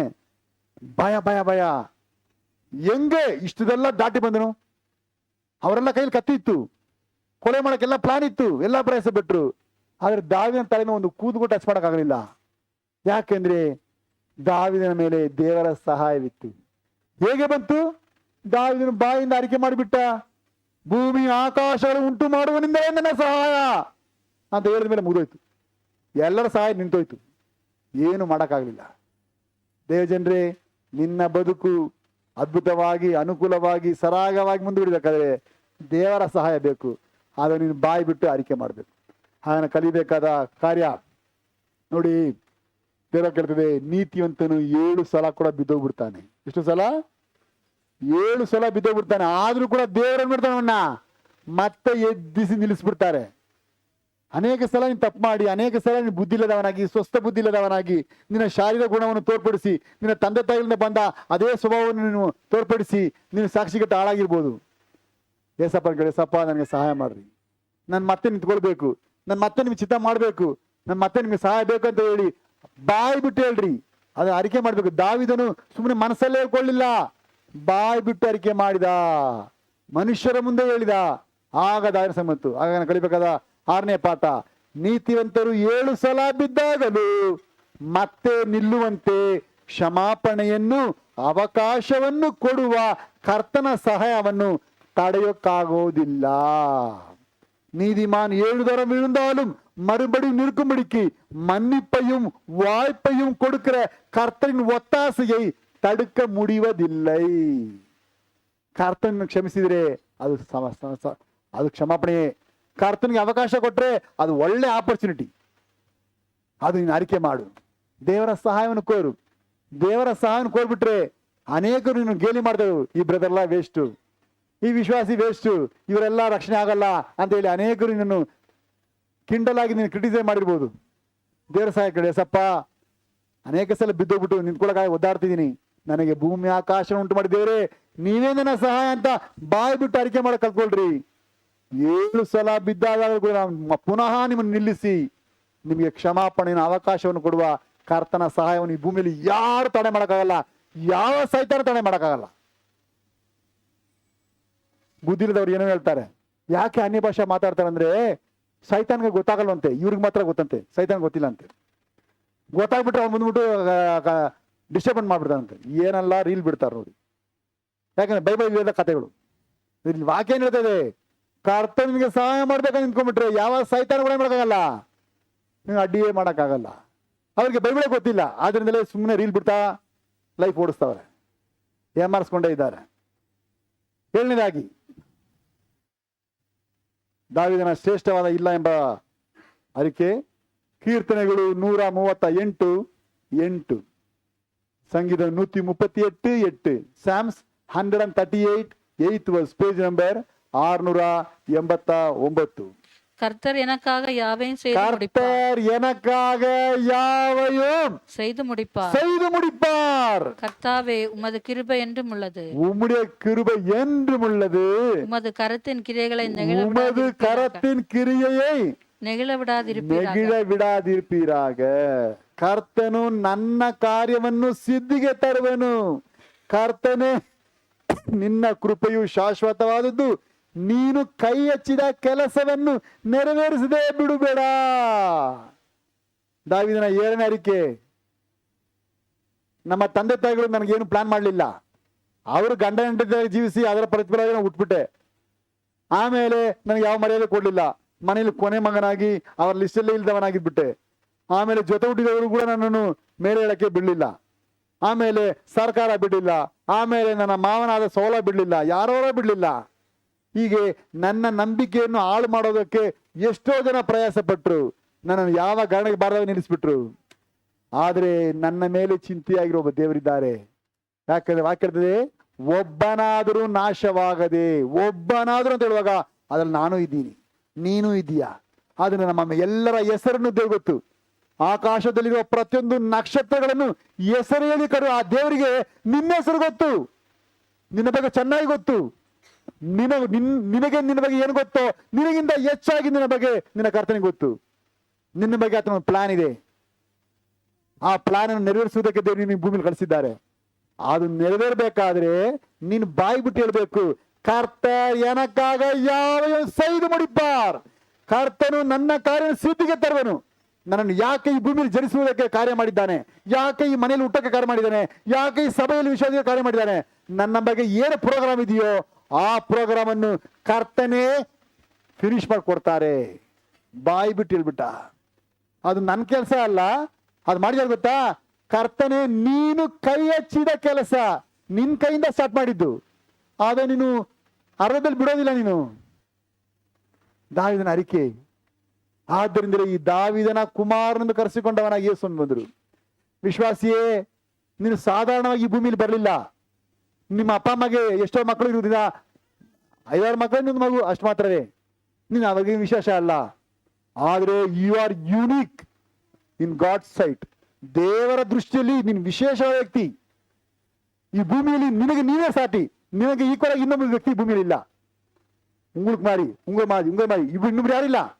ಇಡೀ ಲೋಕದಲ್ಲಿ ಎಷ್ಟು ಕೋಟಿ ಜನ ಇದ್ರು ಕೂಡ ಸುಮಾರು 700-800 ಕೋಟಿ ಜನಗಳಲ್ಲಿ ನಿನ್ನಾಗೆ ನೀನು ಮಾತ್ರ ಹೇಳು, ನಿನ್ನ ತರ ಬೇರೆ ಯಾರಿಲ್ಲ. You are unique. ನಿನಗೆ ನಿನ್ನ ಬಗ್ಗೆ ಒಂದು ಪ್ರೋಗ್ರಾಮ್ ಇದೆ, ನಿನ್ನ ಬಗ್ಗೆ ಒಂದು ಪ್ರಾಜೆಕ್ಟ್ ಇದೆ, ನಿನ್ನ ಬಗ್ಗೆ ದೇವರ ಚಿತ್ತವಿದೆ, ನಿನ್ನ ಮೂಲಕ ದೇವರ ನಮ್ಮ ಮಹಿಮೆ ಪಡೆಯಬೇಕಾಗಿ ದೇವರು ಕರೆದಿದ್ದಾರೆ. ಅದು ಆಗಬೇಕು. ಅದನ್ನು ಆಗದೇ ಇರುವುದಕ್ಕೆ ಶತ್ರುಗಳು ಎಲ್ಲೆಲ್ಲಿಂದ ಬರ್ತಾರೆ, ಎಲ್ಲ ಮಾಡ್ತಾರೆ. ಆದ್ರೆ ನೀನ್ ಹೇಳ್ಬೇಕು, ಕರ್ತರ್ ಎನಕಾಗ ಯಾವಯಂ செய்து முடிப்பார். ಕರ್ತನು ನನ್ನ ಕಾರ್ಯವನ್ನು ಸಿದ್ಧಿಗೆ ತರುವನು. ಯಾಕೆಂದ್ರೆ ಅದು ನಾನು ಸ್ಟಾರ್ಟ್ ಮಾಡಿದಲ್ಲ, ಕರ್ತನೆ ನೀನೇ ಕೈ ಹಚ್ಚಿದ ಕೆಲಸ. ಅದು ನೀನ್ ಕೈ ಇಟ್ಟು ಮಾಡಿದ್ದು, ನೀನ್ ಮಾಡಿ ಮುಗಿಸ್ತೀಯ, ನಾನು ನಂಬ್ತೀನಿ. ದಾವೀದನ ಜೀವಿತ ಸಾರ್ಥಕ ಆಯ್ತು. ಆದ್ರಿಂದಲೇ ಈ ದೇವರು ಮನುಷ್ಯಾವತಾರದಲ್ಲಿ ಬರುವಾಗ ದಾವೀದನ ಮನೆತನದಲ್ಲಿ ಬಂದರು. ಈ ದಾವೀದನು ಯಾವ ಊರಲ್ಲಿ ಹುಟ್ಟಿದನೋ, ದಾವೀದನು ಬೆತ್ಲೆಹೇಮಿನಲ್ಲಿ ಹುಟ್ಟಿದ. ಆದ್ರಿಂದ ಯೇಸು ಸ್ವಾಮಿ ಬೆತ್ಲೆಹೇಮಿನಲ್ಲಿ ಹುಟ್ಟಿ ಬಂದರು, ದಾವೀದನ ಸಂತತಿಯಲ್ಲಿ ಹುಟ್ಟಿ ಬಂದರು. ಯಾಕಂದ್ರೆ ಅವನು ಗೊತ್ತು, ನನ್ನ ಲೈಫ್ಗೆ ಒಂದು ಅರ್ಥವಿದೆ, ಅದನ್ನು ಯಾರು ಕೆಡ್ಸಕ್ಕಾಗಲ್ಲ. ನಾನು ಏನು ಉದ್ದೇಶಕ್ಕಾಗಿ ಬಂದಿದ್ದೀನಿ ಅದನ್ನು ಮಾಡಿ ಮುಗಿಸ್ಬಿಟ್ಟು ಅದನ್ನು ಪ್ರಾಣ ಬಿಡೋದು. ಯಾಕಂದ್ರೆ ಯೇಸು ಶಿಲುಬೆಯಲ್ಲಿ ಎಲ್ಲಾ ತೀರಿ ತಿಂದು ಹೇಳುವಾಗ ಏನು ಉದ್ದೇಶಕ್ಕೆ ಬಂದ್ರೆ ಅದೆಲ್ಲ ಮಾಡಿ ಮುಗಿಸ್ಬಿಟ್ರು. ಹಾಗೆ ನಾನು ಕೂಡ ಸಾಯಕ್ ಮುಂಚಿತವಾಗಿ ನನ್ನ ವಿಷಯವಾದ ದೇವರ ತೀರ್ಮಾನ ನಾನು ನೆರವೇರಿಸೇ ಹೋಗ್ತೀನಿ. ಯಾಕೆಂದ್ರೆ ಇದು ನಾನ್ ಪ್ಲಾನ್ ಮಾಡಿದ್ದೆಲ್ಲ, ಕರ್ತನೆ ನೀನೇ ಕೈ ಹಚ್ಚಿದ ಕೆಲಸ. ಆದ್ರಿಂದ ಕರ್ತನು ನನ್ನ ಕಾರ್ಯವನ್ನು ಸಿದ್ಧಿಗೆ ತರುವನಂತ ಎಲ್ಲಾ ಮನುಷ್ಯರ ಮುಂದೆ ಬಾಯಿ ಬಿಟ್ಟು ಹೇಳ್ಬಿಟ್ಟ. ಹೃದಯದಲ್ಲಿ ನಂಬಿದು ಮಾತ್ರವಲ್ಲ, ಅದು ಬಾಯಿಂದ ಅರಿಕೆ ಮಾಡಿದ. ಆದ್ರಿಂದಲೇ ಈ ದಾವೀದನ ಕುಮಾರನಾದ ಯೇಸು ಸ್ವಾಮಿ ಇವತ್ತು ನಂಬುತ್ತೇವೆ. ಆ ದಾವೀದನ ಉಂಟು ಮಾಡಿದ ಅದೇ ಬಾವುಟ ಇವತ್ತಿನ ತನಕ 3000 ವರ್ಷ ಆಯ್ತು. ಅದೇ ವೈಟ್ ಬ್ಲೂ ಸ್ಟಾರ್ ಬಾವುಟ ಇದೆಯಲ್ಲ, 3000 ಆದ್ರೂ ಕೂಡ ಇವತ್ತು ಕೂಡ ದಾವೀದನ ಹೆಸರು ಇಟ್ಕೊಂಡು ಆ ಹೆಸರು ನಿಂತ್ಕೊಡ್ತಿದೆ. ಇಸ್ರೇಲ್ ಪ್ಲೇಟ್ ನೋಡಿ, ದಾವೀದನ ಅದೇ ಚಿಹ್ನೆ. ಎಂತ ಮಾತು! ದಾವೀದನ ದೇವರು ಇವತ್ತು ಜೀವಿಸುತ್ತಿದ್ದಾರೆ. ನಾನು ಅಬ್ರಹಾಮನ ದೇವರು, ಈಸಾಕನ ದೇವರು ಅಂತ ಹೇಳಿಕೊಂಡು ಬಂದವರು ನಾನು ದಾವೀದನ ದೇವರು ಅಂತ ಹೇಳಿದ್ರು. ನಿನ್ನ ದೇವರು ಅಂತ ಹೇಳ್ತಾರೆ. ಯಾಗೊತ್ತಾ, ನೀನು ಯಾವ ಉದ್ದೇಶಕ್ಕೆ ಇಲ್ಲಿ ಕರೆದಿದ್ದೇನೋ ಅದನ್ನು ನಾನು ಅರ್ಧದಲ್ಲಿ ಬಿಡಲ್ಲ. ಆ ಮಿಷನ್ ಅನ್ನು ಕಂಪ್ಲೀಟ್ ಮಾಡಿಸಕ್ಕೆ ಸಿದ್ಧವನಾಗಿದ್ದಾನೆ. ಅದಕ್ಕೆ ನೀನು ಹೇಳ್ಬೇಕು, ಕರ್ತನು ನನ್ನ ಕಾರ್ಯವನ್ನು ಸಿದ್ಧಿಗೆ ತರುವನು. ಯಾಕೆಂದ್ರೆ ಅದನ್ನ ನಾನ್ ಪ್ಲಾನ್ ಮಾಡಿದಲ್ಲ, ಕರ್ತನೆ ನೀನೇ ಕೈ ಹಚ್ಚಿದ ಕೆಲಸ. ಅದನ್ನು ಏನ್ ಮಾಡಬೇಡ, ನೆರವೇರಿಸದೆ ಬಿಡ್ಬೇಡ. ಅದನ್ನ ಹೇಳ್ತಾನೆ, ಕರ್ತನು ನನ್ನ ಸಿದ್ಧಿಗೆ ತರ್ತಾನೆ, ಅದನ್ನ ನೆರವೇರಿಸದೆ ಬಿಡೋದಿಲ್ಲ. ಅದು ನೆರವೇರುತ್ತೆ. ಏನ್ ಮಾತು! ಯಾಕೆಂದ್ರೆ ದೇವರು ಈ ಆಕಾಶವನ್ನು, ಭೂಮಿಯನ್ನು ಎಲ್ಲವನ್ನು ಹೇಗೆ ಉಂಟು ಮಾಡಿದ್ರು ಗೊತ್ತಾ? ಹೇಗೆ ಮಾಡಿದ್ರು? ದೇವರು ತನ್ನ ಮಾತನ್ನು ಕಳಿಸಿದರು. ಬೆಳಕು ಉಂಟಾಗಲಿ, ಸೂರ್ಯ ಉಂಟಾಗಲಿ, ಆಕಾಶ ಉಂಟಾಗಲಿ, ಗಿಡ ಮರಗಳು ಉಂಟಾಗಲಿ. ಆ ಮಾತು ಹೋಗಿ ಅದರಲ್ಲಿ ಜೀವ ಅದನ್ನು ಕ್ರಿಯೇಟ್ ಮಾಡಿಬಿಡ್ತು. ಆ ದೇವರ ಸ್ವರೂಪದಲ್ಲಿ ದೇವರು ಮನುಷ್ಯನು ಉಂಟು ಮಾಡಿದ್ದಾನೆ. ಅದೇ ಶಕ್ತಿಯನ್ನು ನಿನ್ನ ಬಾಯಿಗೆ ಕೊಟ್ಟಿದ್ದಾನೆ.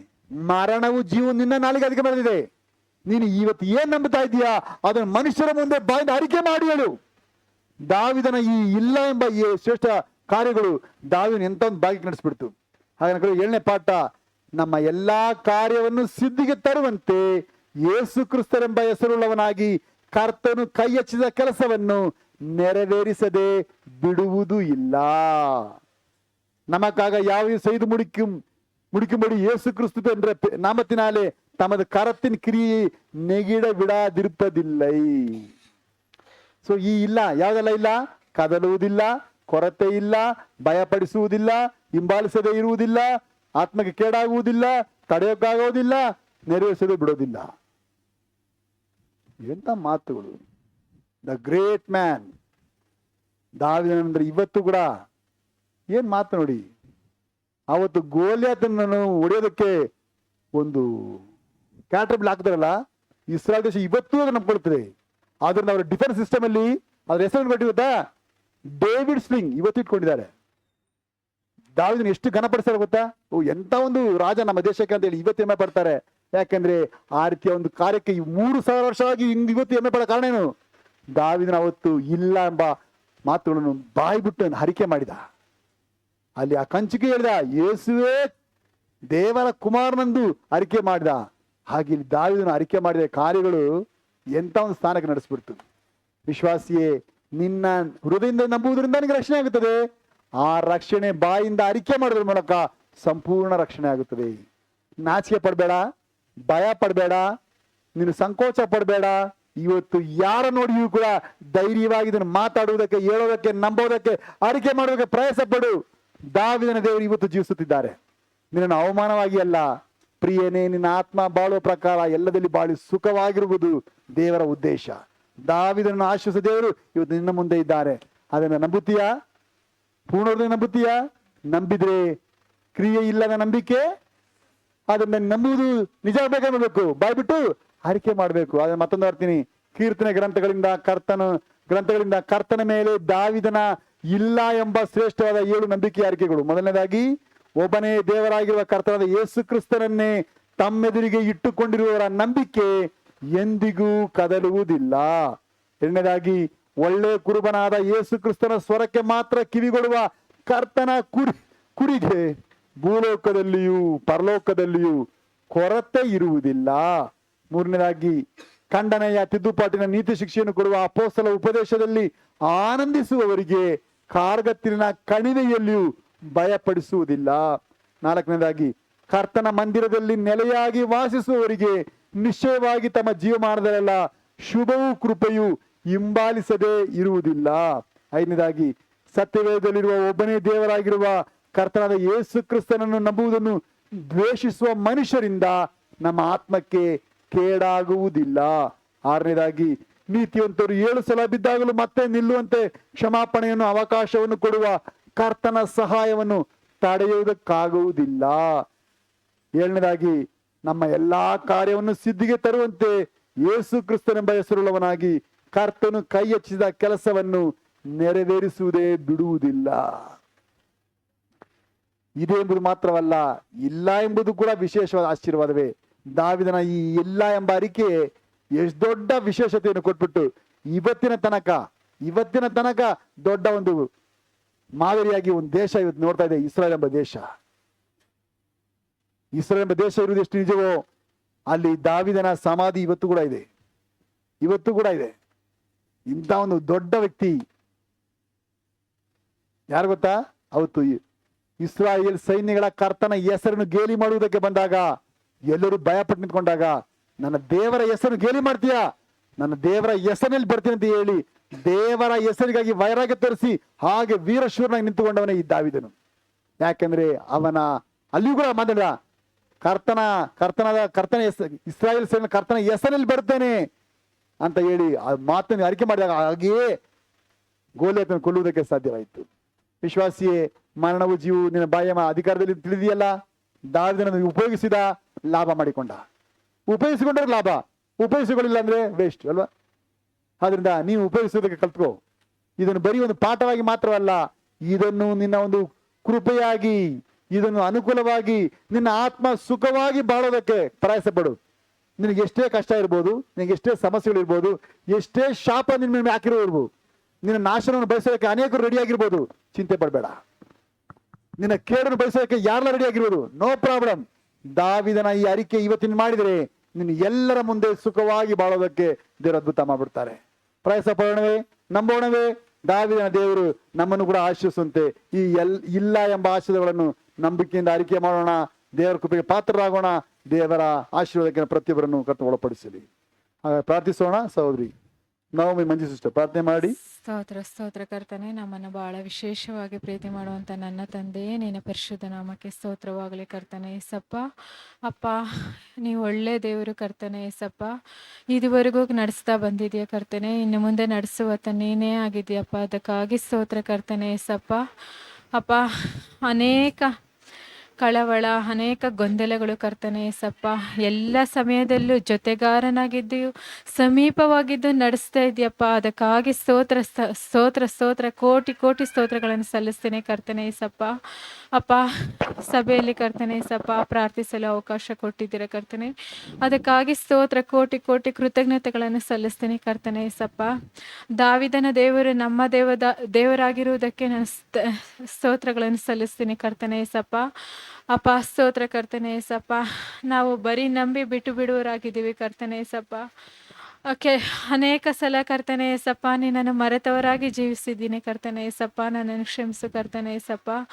ಸ್ತೋತ್ರ ಕರ್ತನೆ ಏಸಪ್ಪ. ಕೊಟ್ಟಂಥ 7 ವಾಕ್ಯಗಳಿಗಾಗಿ ಸ್ತೋತ್ರ ಕರ್ತನೆ ಏಸಪ್ಪ. ದಾವಿದನು ಕರ್ತನೆ ಏಸಪ್ಪ ಯಾವಾಗಲೂ ನನ್ನ ಎದುರಿನಲ್ಲೇ ನನ್ನ ಎದುರಿನಲ್ಲೇ ಇಟ್ಟುಕೊಂಡಿದ್ದೀನಿ ಅಂತ ಹೇಳಿ ಅಪ್ಪ ಆತನ ಬಾಯಿಂದ ಅರಿಕೆ ಮಾಡಿದ್ದನ ಕರ್ತನೆ ಏಸಪ್ಪ. ನಾವು ಕೂಡ ಕರ್ತನೆ ಏಸಪ್ಪ ನಾವು ಯಾವಾಗಲೂ ನಿನ್ನನ್ನು ಎದುರಿಗೆ ಇಟ್ಟುಕೊಂಡವರಾಗಿ ಅಪ್ಪ ಜೀವಿಸುವವರಾಗಿರುವುದಕ್ಕೆ ನಮಗೆ ಸಹಾಯ ಮಾಡ್ರಿ ಕರ್ತನೆ ಏಸಪ್ಪ. ಹೌದು ಕರ್ತನೆ, ನೀನು ಯಾವಾಗಲೂ ನಮ್ಮ ಎದುರಿಗೆ ಇದ್ದಾಗ ಕರ್ತನೆ ಏಸಪ್ಪ ನಮಗೆ ನಿನ್ನ ಭಯ ಹುಟ್ಟುತ್ತದೆ ಕರ್ತನೆ ಏಸಪ್ಪ. ನಾವು ಪಾಪವನ್ನು ದ್ವೇಷಿಸುವವರಾಗಿ ಜೀವಿಸ್ತೀವಿ ಕರ್ತನೆ ಏಸಪ್ಪ. ಹಾಗೆ ನೀನು ನಮಗಾಗಿ ಅಪ್ಪ ಶಿಲುಬೆಯಲ್ಲಿ ಸತ್ತ ಹಾಗೆ ಕರ್ತನೆ ಏಸಪ್ಪ ನಾವು ನಮ್ಮ ಪಾಪಗಳನ್ನು ದೀಕ್ಷಾಸ್ನಾನದ ನೀರಿನಲ್ಲಿ ಸತ್ತವರಾಗಿ ಜೀವಿಸುವುದಕ್ಕೆ ನಮಗೆ ಸಹಾಯ ಮಾಡು ಕರ್ತನೆ. ನಮ್ಮ ಪಾಪಗಳನ್ನು ಬಿಟ್ಟು ಬಿಡುವವರಾಗಿ ಜೀವಿಸುವುದಕ್ಕೆ ನಮಗೆ ಸಹಾಯ ಮಾಡ್ರಿ ಕರ್ತನೆ ಏಸಪ್ಪ. ಅಪ್ಪ ನಾವು ಎಷ್ಟೇ ಬಿಟ್ಟು ಬಿಡುವವರಾಗಿದ್ದರೂ ಕರ್ತನೆ ಏಸಪ್ಪ ಅವು ನಮ್ಮನ್ನು ಹಿಂಬಾಲಿಸ್ತಾನೇ ಇದೆ ಕರ್ತನೆ ಏಸಪ್ಪ. ನಮ್ಮ ಮನಸ್ಸಿನಲ್ಲಿ ಬರುವ ಆಲೋಚನೆಗಳು, ನಾವು ಮಾತನಾಡುವ ಮಾತುಗಳು ಕರ್ತನೆ ಏಸಪ್ಪ, ನಮ್ಮ ಅಪ್ಪ ಸೈತಾನನು ಕೊಡುವ ಆಲೋಚನೆಗಳು ನಮ್ಮನ್ನು ಹಿಂಬಾಲಿಸ್ತಾನೆ ಇರುತ್ತೆ ಕರ್ತನೆ ಏಸಪ್ಪ. ನಮ್ಮನ್ನು ಕ್ಷಮಿಸಿರಿ ಕರ್ತನೆ ಏಸಪ್ಪ. ನಾವು ಯಾವಾಗಲೂ ನಿನ್ನನ್ನು ಎದುರಿನಲ್ಲಿ ಇಟ್ಟುಕೊಂಡವರಾಗಿ ಕರ್ತನೆ ಏಸಪ್ಪ ಜೀವಿಸುವುದಕ್ಕೆ ನಮಗೆ ಸಹಾಯ ಮಾಡ್ರಿ ಕರ್ತನೆ ಏಸಪ್ಪ. ಕರ್ತನೆ, ನನ್ನ ಒಳ್ಳೆ ಕುರುಬನು ನಾನು ಕೊರತೆ ಪಡೋಣ ಅಂತ ಅಪ್ಪ ದಾವೀದನು ಅರಿಕೆ ಮಾಡಿದ್ದಾನೆ ಕರ್ತನೆ ಏಸಪ್ಪ. ನಾವು ಹಾಗೆ ಕರ್ತನೆ ಏಸಪ್ಪ ಎಲ್ಲ ಸಮಯದಲ್ಲಿ ನಮ್ಮ ಕೊರತೆ ಉಳ್ಳವರಾಗಿದ್ದಾಗ ಕರ್ತನೆ ಏಸಪ್ಪ ನೀನೇ ನನ್ನ ಕುರುಬನು, ನಾವು ಕೊರತೆ ಪಡೋಣ. ನಮ್ಮನ್ನು ಹಸಿರಾದ ಹುಲ್ಲುಗಾವಲಲ್ಲಿ ನಡೆಸುವ ದೇವರು ನೀನಾಗಿದ್ದೀಯಪ್ಪ. ಹೌದು ಕರ್ತನೆ, ಅನೇಕ ಕೊರತೆಗಳಿಂದ ನರಳುತ್ತಿರುವಾಗ ಕರ್ತನೆ ಏಸಪ್ಪ ನೀನು ತಾನೇ ನನ್ನ ಕೊರತೆ ಇಲ್ಲದ ಜೀವಿತವನ್ನು ತುಂಬಿಸಿಕೊಟ್ಟಿದ್ದೀರ ಕರ್ತನೆ ಏಸಪ್ಪ. ನನಗೂ ನಮ್ಮೆಲ್ರಿಗೂ ಕರ್ತನೆ ಏಸಪ್ಪ ಯಾರ್ಯಾರ ಕೊರತೆಯನ್ನು ದೇವರು ನಮ್ಮನ್ನು ತುಂಬಿಸ್ಕೊಟ್ಟಿದ್ದಾರೆ, ಕೊರತೆಯನ್ನು ನೀಗಿಸಿದ್ದಾರೆ ಅಂತ ಅರಿಕೆ ಮಾಡ್ತಾ ಇದ್ದಾರೋ ಅವರೆಲ್ಲರನ್ನೂ ನೀವು ಆಶೀರ್ವದಿಸ್ರಿ ಕರ್ತನೆ. ಅದಕ್ಕಾಗಿ ಸ್ತೋತ್ರ ಕರ್ತನೆ ಏಸಪ್ಪ. ಹಾಗೆ ಕರ್ತನೆ ಏಸಪ್ಪ ನೀನು ನಮ್ಮ ಸಂಗಡ ಇರುವಾಗ ಕರ್ತನೆ ಕಾರ್ಗತ್ತಲಿನ ಕಣಿವೆಯಲ್ಲಿ ನಡೆಯುವಾಗಲೂ ಕರ್ತನೆ ಏಸಪ್ಪ ನಿನ್ನ ದೊಣ್ಣೆಕೋಲು ನಮಗೆ ಸಹಾಯವಾಗಿರುತ್ತದೆ. ಹೌದು ಕರ್ತನೆ, ನಾವು ಪಾಪದ ಅಂಧಕಾರದಲ್ಲಿ ನಡೆಯುವಾಗ ಕರ್ತನೆ ಏಸಪ್ಪ ಅಪ್ಪ ನೀನು ವಾಕ್ಯಗಳು ನಮ್ಮ ತಪ್ಪುಗಳನ್ನು ಎಚ್ಚರಿಸಿ ಕರ್ತನೆ ಏಸಪ್ಪ ನೀಟಾದ ಮಾರ್ಗದಲ್ಲಿ ನಡೆಸಿ ನಾವು ಪರಲೋಕ ರಾಜ್ಯವನ್ನು ನೋಡುವುದಕ್ಕೆ ನಮಗೆ ಸಹಾಯ ಮಾಡುತ್ತದೆ ಕರ್ತನೆ. ಅದಕ್ಕಾಗಿ ಸ್ತೋತ್ರ ಕರ್ತನೆ ಏಸಪ್ಪ. ಹಾಗೆ ಕರ್ತನೆ ಏಸಪ್ಪ ನನ್ನ ಜೀವಮಾನದಲ್ಲೆಲ್ಲ ಕರ್ತನೆ ಏಸಪ್ಪ ಕರ್ತನೆ ಕರ್ತನ ಮಂದಿರದಲ್ಲಿ ವಾಸಿಸುವುದಕ್ಕೆ ನನಗೂ ನಮ್ಮೆಲ್ರಿಗೂ ಸಹಾಯ ಮಾಡ್ರಿ ಕರ್ತನೆ. ಬರೀ ಭಾನುವಾರ ಮಾತ್ರ ಸಭೆಗೆ ಬರ್ತಾ ಇದ್ದೀವಿ ಕರ್ತನೆ ಅಪ್ಪ. ಯಾರ್ಯಾರು ಪ್ರತಿ ಕೂಟವನ್ನು ಕರ್ತನೆ ಸಪ್ಪ ಕೂಟದಲ್ಲಿ ಪಾಲ್ಗೊಳ್ಬೇಕು ಅಂತ ಅನ್ಕೊಳ್ತಾ ಇದ್ದಾರೋ ನನ್ನ ಹಾಗೆ ಎಲ್ಲರೂ ಕರ್ತನೆ ಸಪ್ಪ ಪ್ರತಿ ಕೂಟದಲ್ಲೂ ಪಾಲ್ಗೊಳ್ಳುವುದಕ್ಕೆ ನೀವು ತಾನೇ ಸಹಾಯ ಮಾಡ್ರಿ ಕರ್ತನೆ ಸಪ್ಪ. ಹಾಗೆ ಆಗ್ಲೇ ಕರ್ತನೆ ಶುಭವು ಕೃಪೆಯು ನಮ್ಮನ್ನು ಹಿಂಬಾಲಿಸುವವು ಕರ್ತನೆ ಸಪ್ಪ. ಹಾಗೆ ಕರ್ತನೆ ಸಪ್ಪ ಕರ್ತನೆ ಸ್ತೋತ್ರ ಕರ್ತನೆ ಸಪ್ಪ. ಸತ್ಯವೇದ ಹೇಳಿಕೊಡುವ ಯೇಸು ಕ್ರಿಸ್ತನ ಒಬ್ಬನೇ ದೇವರು ಎಂದು ನಾವು ನಂಬಿ ಅರಿಕೆ ಮಾಡಿದರೆ ಕರ್ತನೆ ಸಪ್ಪ ನಮಗೆ ಯಾವ ಕೇಡು ಆಗುವುದಿಲ್ಲ ಕರ್ತನೆ ಸಪ್ಪ. ನೀನೊಬ್ಬನೇ ದೇವರು ಅಪ್ಪ. ನಿನ್ನಿಂದಲೇ ನಮಗೆ ಪರಲೋಕದಿಂದ ಸಹಾಯವು ಹೊರಟು ಬರುತ್ತದೆ ಕರ್ತನೆ. ಈ ಲೋಕದಲ್ಲಿರುವ ಯಾವ ಮನುಷ್ಯರಿಂದಲೂ ನಮಗೆ ಸಹಾಯ ಬರುವುದಿಲ್ಲ ಅಂತ ನಾವು ನಂಬಿ ಕರ್ತನೆ, ನಾನು ಹಾಗೆ ನಾವು ಎಲ್ಲರೂ ನಂಬಿ ಕರ್ತನೆ ಸಪ್ಪ ನಿನ್ನಲ್ಲೇ ಜೀವಿಸುವುದಕ್ಕೆ, ನಿನ್ನಲ್ಲೇ ವಾಸಿಸುವುದಕ್ಕೆ, ನಿನ್ನನ್ನೇ ಸೇವಿಸುವುದಕ್ಕೆ ನಮ್ಮೆಲ್ರಿಗೂ ಸಹಾಯ ಮಾಡ್ರಿ ಕರ್ತನೆ ಸಪ್ಪ. ದಾವಿದನು ಹೇಗೆ ಕರ್ತನೆ ಸಪ್ಪ ಹೃದಯದಿಂದ ನಂಬಿ ಕರ್ತನೆ ಸಪ್ಪ ಬಾಯಿಂದ ಹರಿಕೆ ಮಾಡಿದನು ಕರ್ತನೆ, ಹಾಗೆ ನಾವೆಲ್ಲರೂ ನಮ್ಮ ಕೊರತೆಗಳನ್ನು ಕರ್ತನೆ, ನಮ್ಮ ನಂಬಿಕೆಗಳನ್ನು ಕರ್ತನೆ ಬಾಯಿಂದ ಹರಿಕೆ ಮಾಡುವುದಕ್ಕೆ ನೀನು ತಾನೇ ಸಹಾಯ ಮಾಡಿಕೊಡಬೇಕಾಗಿ ಪ್ರಾರ್ಥಿಸ್ತೀನಿ ಕರ್ತನೆ. ಕೊಟ್ಟಂತ ಅವಕಾಶಕ್ಕಾಗಿ ಸ್ತೋತ್ರ ಕರ್ತನೆ ಸಪ್ಪ. ಕೇಳಿದ್ದು ಬಿಟ್ಟಿದ್ದೆಲ್ಲವನ್ನು ಯೇಸು ಕ್ರಿಸ್ತನ ದಿವ್ಯ ನಾಮದಲ್ಲಿ ಕೃಪೆಗಳನ್ನು ಬೇಡಿ ಪಡೆದುಕೊಂಡಿದ್ದೇವೆ ಒಳ್ಳೆ ತಂದೆಯೇ, ಆಮೆನ್. ಆಶೀರ್ವಾದ. ಕರ್ತ ನಿಮ್ಮನ್ನು ಆಶೀರ್ವದಿಸಿ ಕಾಪಾಡಲಿ. ಕರ್ತನ ಪ್ರಸನ್ನ ಮುಖದಿಂದ ನಿಮ್ಮನ್ನು ನೋಡಿ ನಿಮ್ಮ ಮೇಲೆ ದಯ ಇಡಲಿ. ಕರ್ತ ನಿಮ್ಮ ಮೇಲೆ ಕೃಪಾ ಕಟಾಕ್ಷವಿಟ್ಟು ಶಾಂತಿಯನ್ನು ಅನುಗ್ರಹಿಸಲಿ. ಓ ದೇವರಿಗೆ ಮಹಿಮೆ, ರಕ್ಷಿಸಿದ ಯೇಸು ರಕ್ಷಿಸಿದ ನನ್ನ, ತನ್ನ ಕರವ ನೀಡಿ ರಕ್ಷಿಸಿದರು. ಓ ಯೇಸುವಿಗೆ ಮಹಿಮೆ. ನನ್ನ ಮನವೇ ನನ್ನ ಮನವೇ ಕರ್ತನನ್ನು ಕೊಂಡಾಡು, ನನ್ನ ಸರ್ವನಿಗಳೇ ಕರ್ತನ ಪವಿತ್ರ ನಾಮವನ್ನು ಕೀರ್ತಿಸಿರಿ. ನನ್ನ ಮನವೇ ಕರ್ತನನ್ನು ಕೊಂಡಾಡು, ಕರ್ತನು ಮಾಡಿರುವ ಉಪಕಾರಗಳಲ್ಲಿ ಒಂದನ್ನು ಮರೆಯಬೇಡ. ಕರ್ತನನ್ನು ಹೃದಯದಲ್ಲಿ ನಂಬುವವರಾಗಿ ಮಾತ್ರ ಇದ್ದು ಬಿಡದೆ ಧೈರ್ಯವಾಗಿ ಮನುಷ್ಯರ ಮುಂದೆ ಅರಿಕೆ ಮಾಡುವವರಾಗಿ ಸುಖವಾಗಿ ಬಾಳೋದಕ್ಕೆ ಕರ್ತನ ಪ್ರತಿಯೊಬ್ಬರಿಗೂ ಭಾಗ್ಯ ಮಾಡಿಕೊಡಲಿ.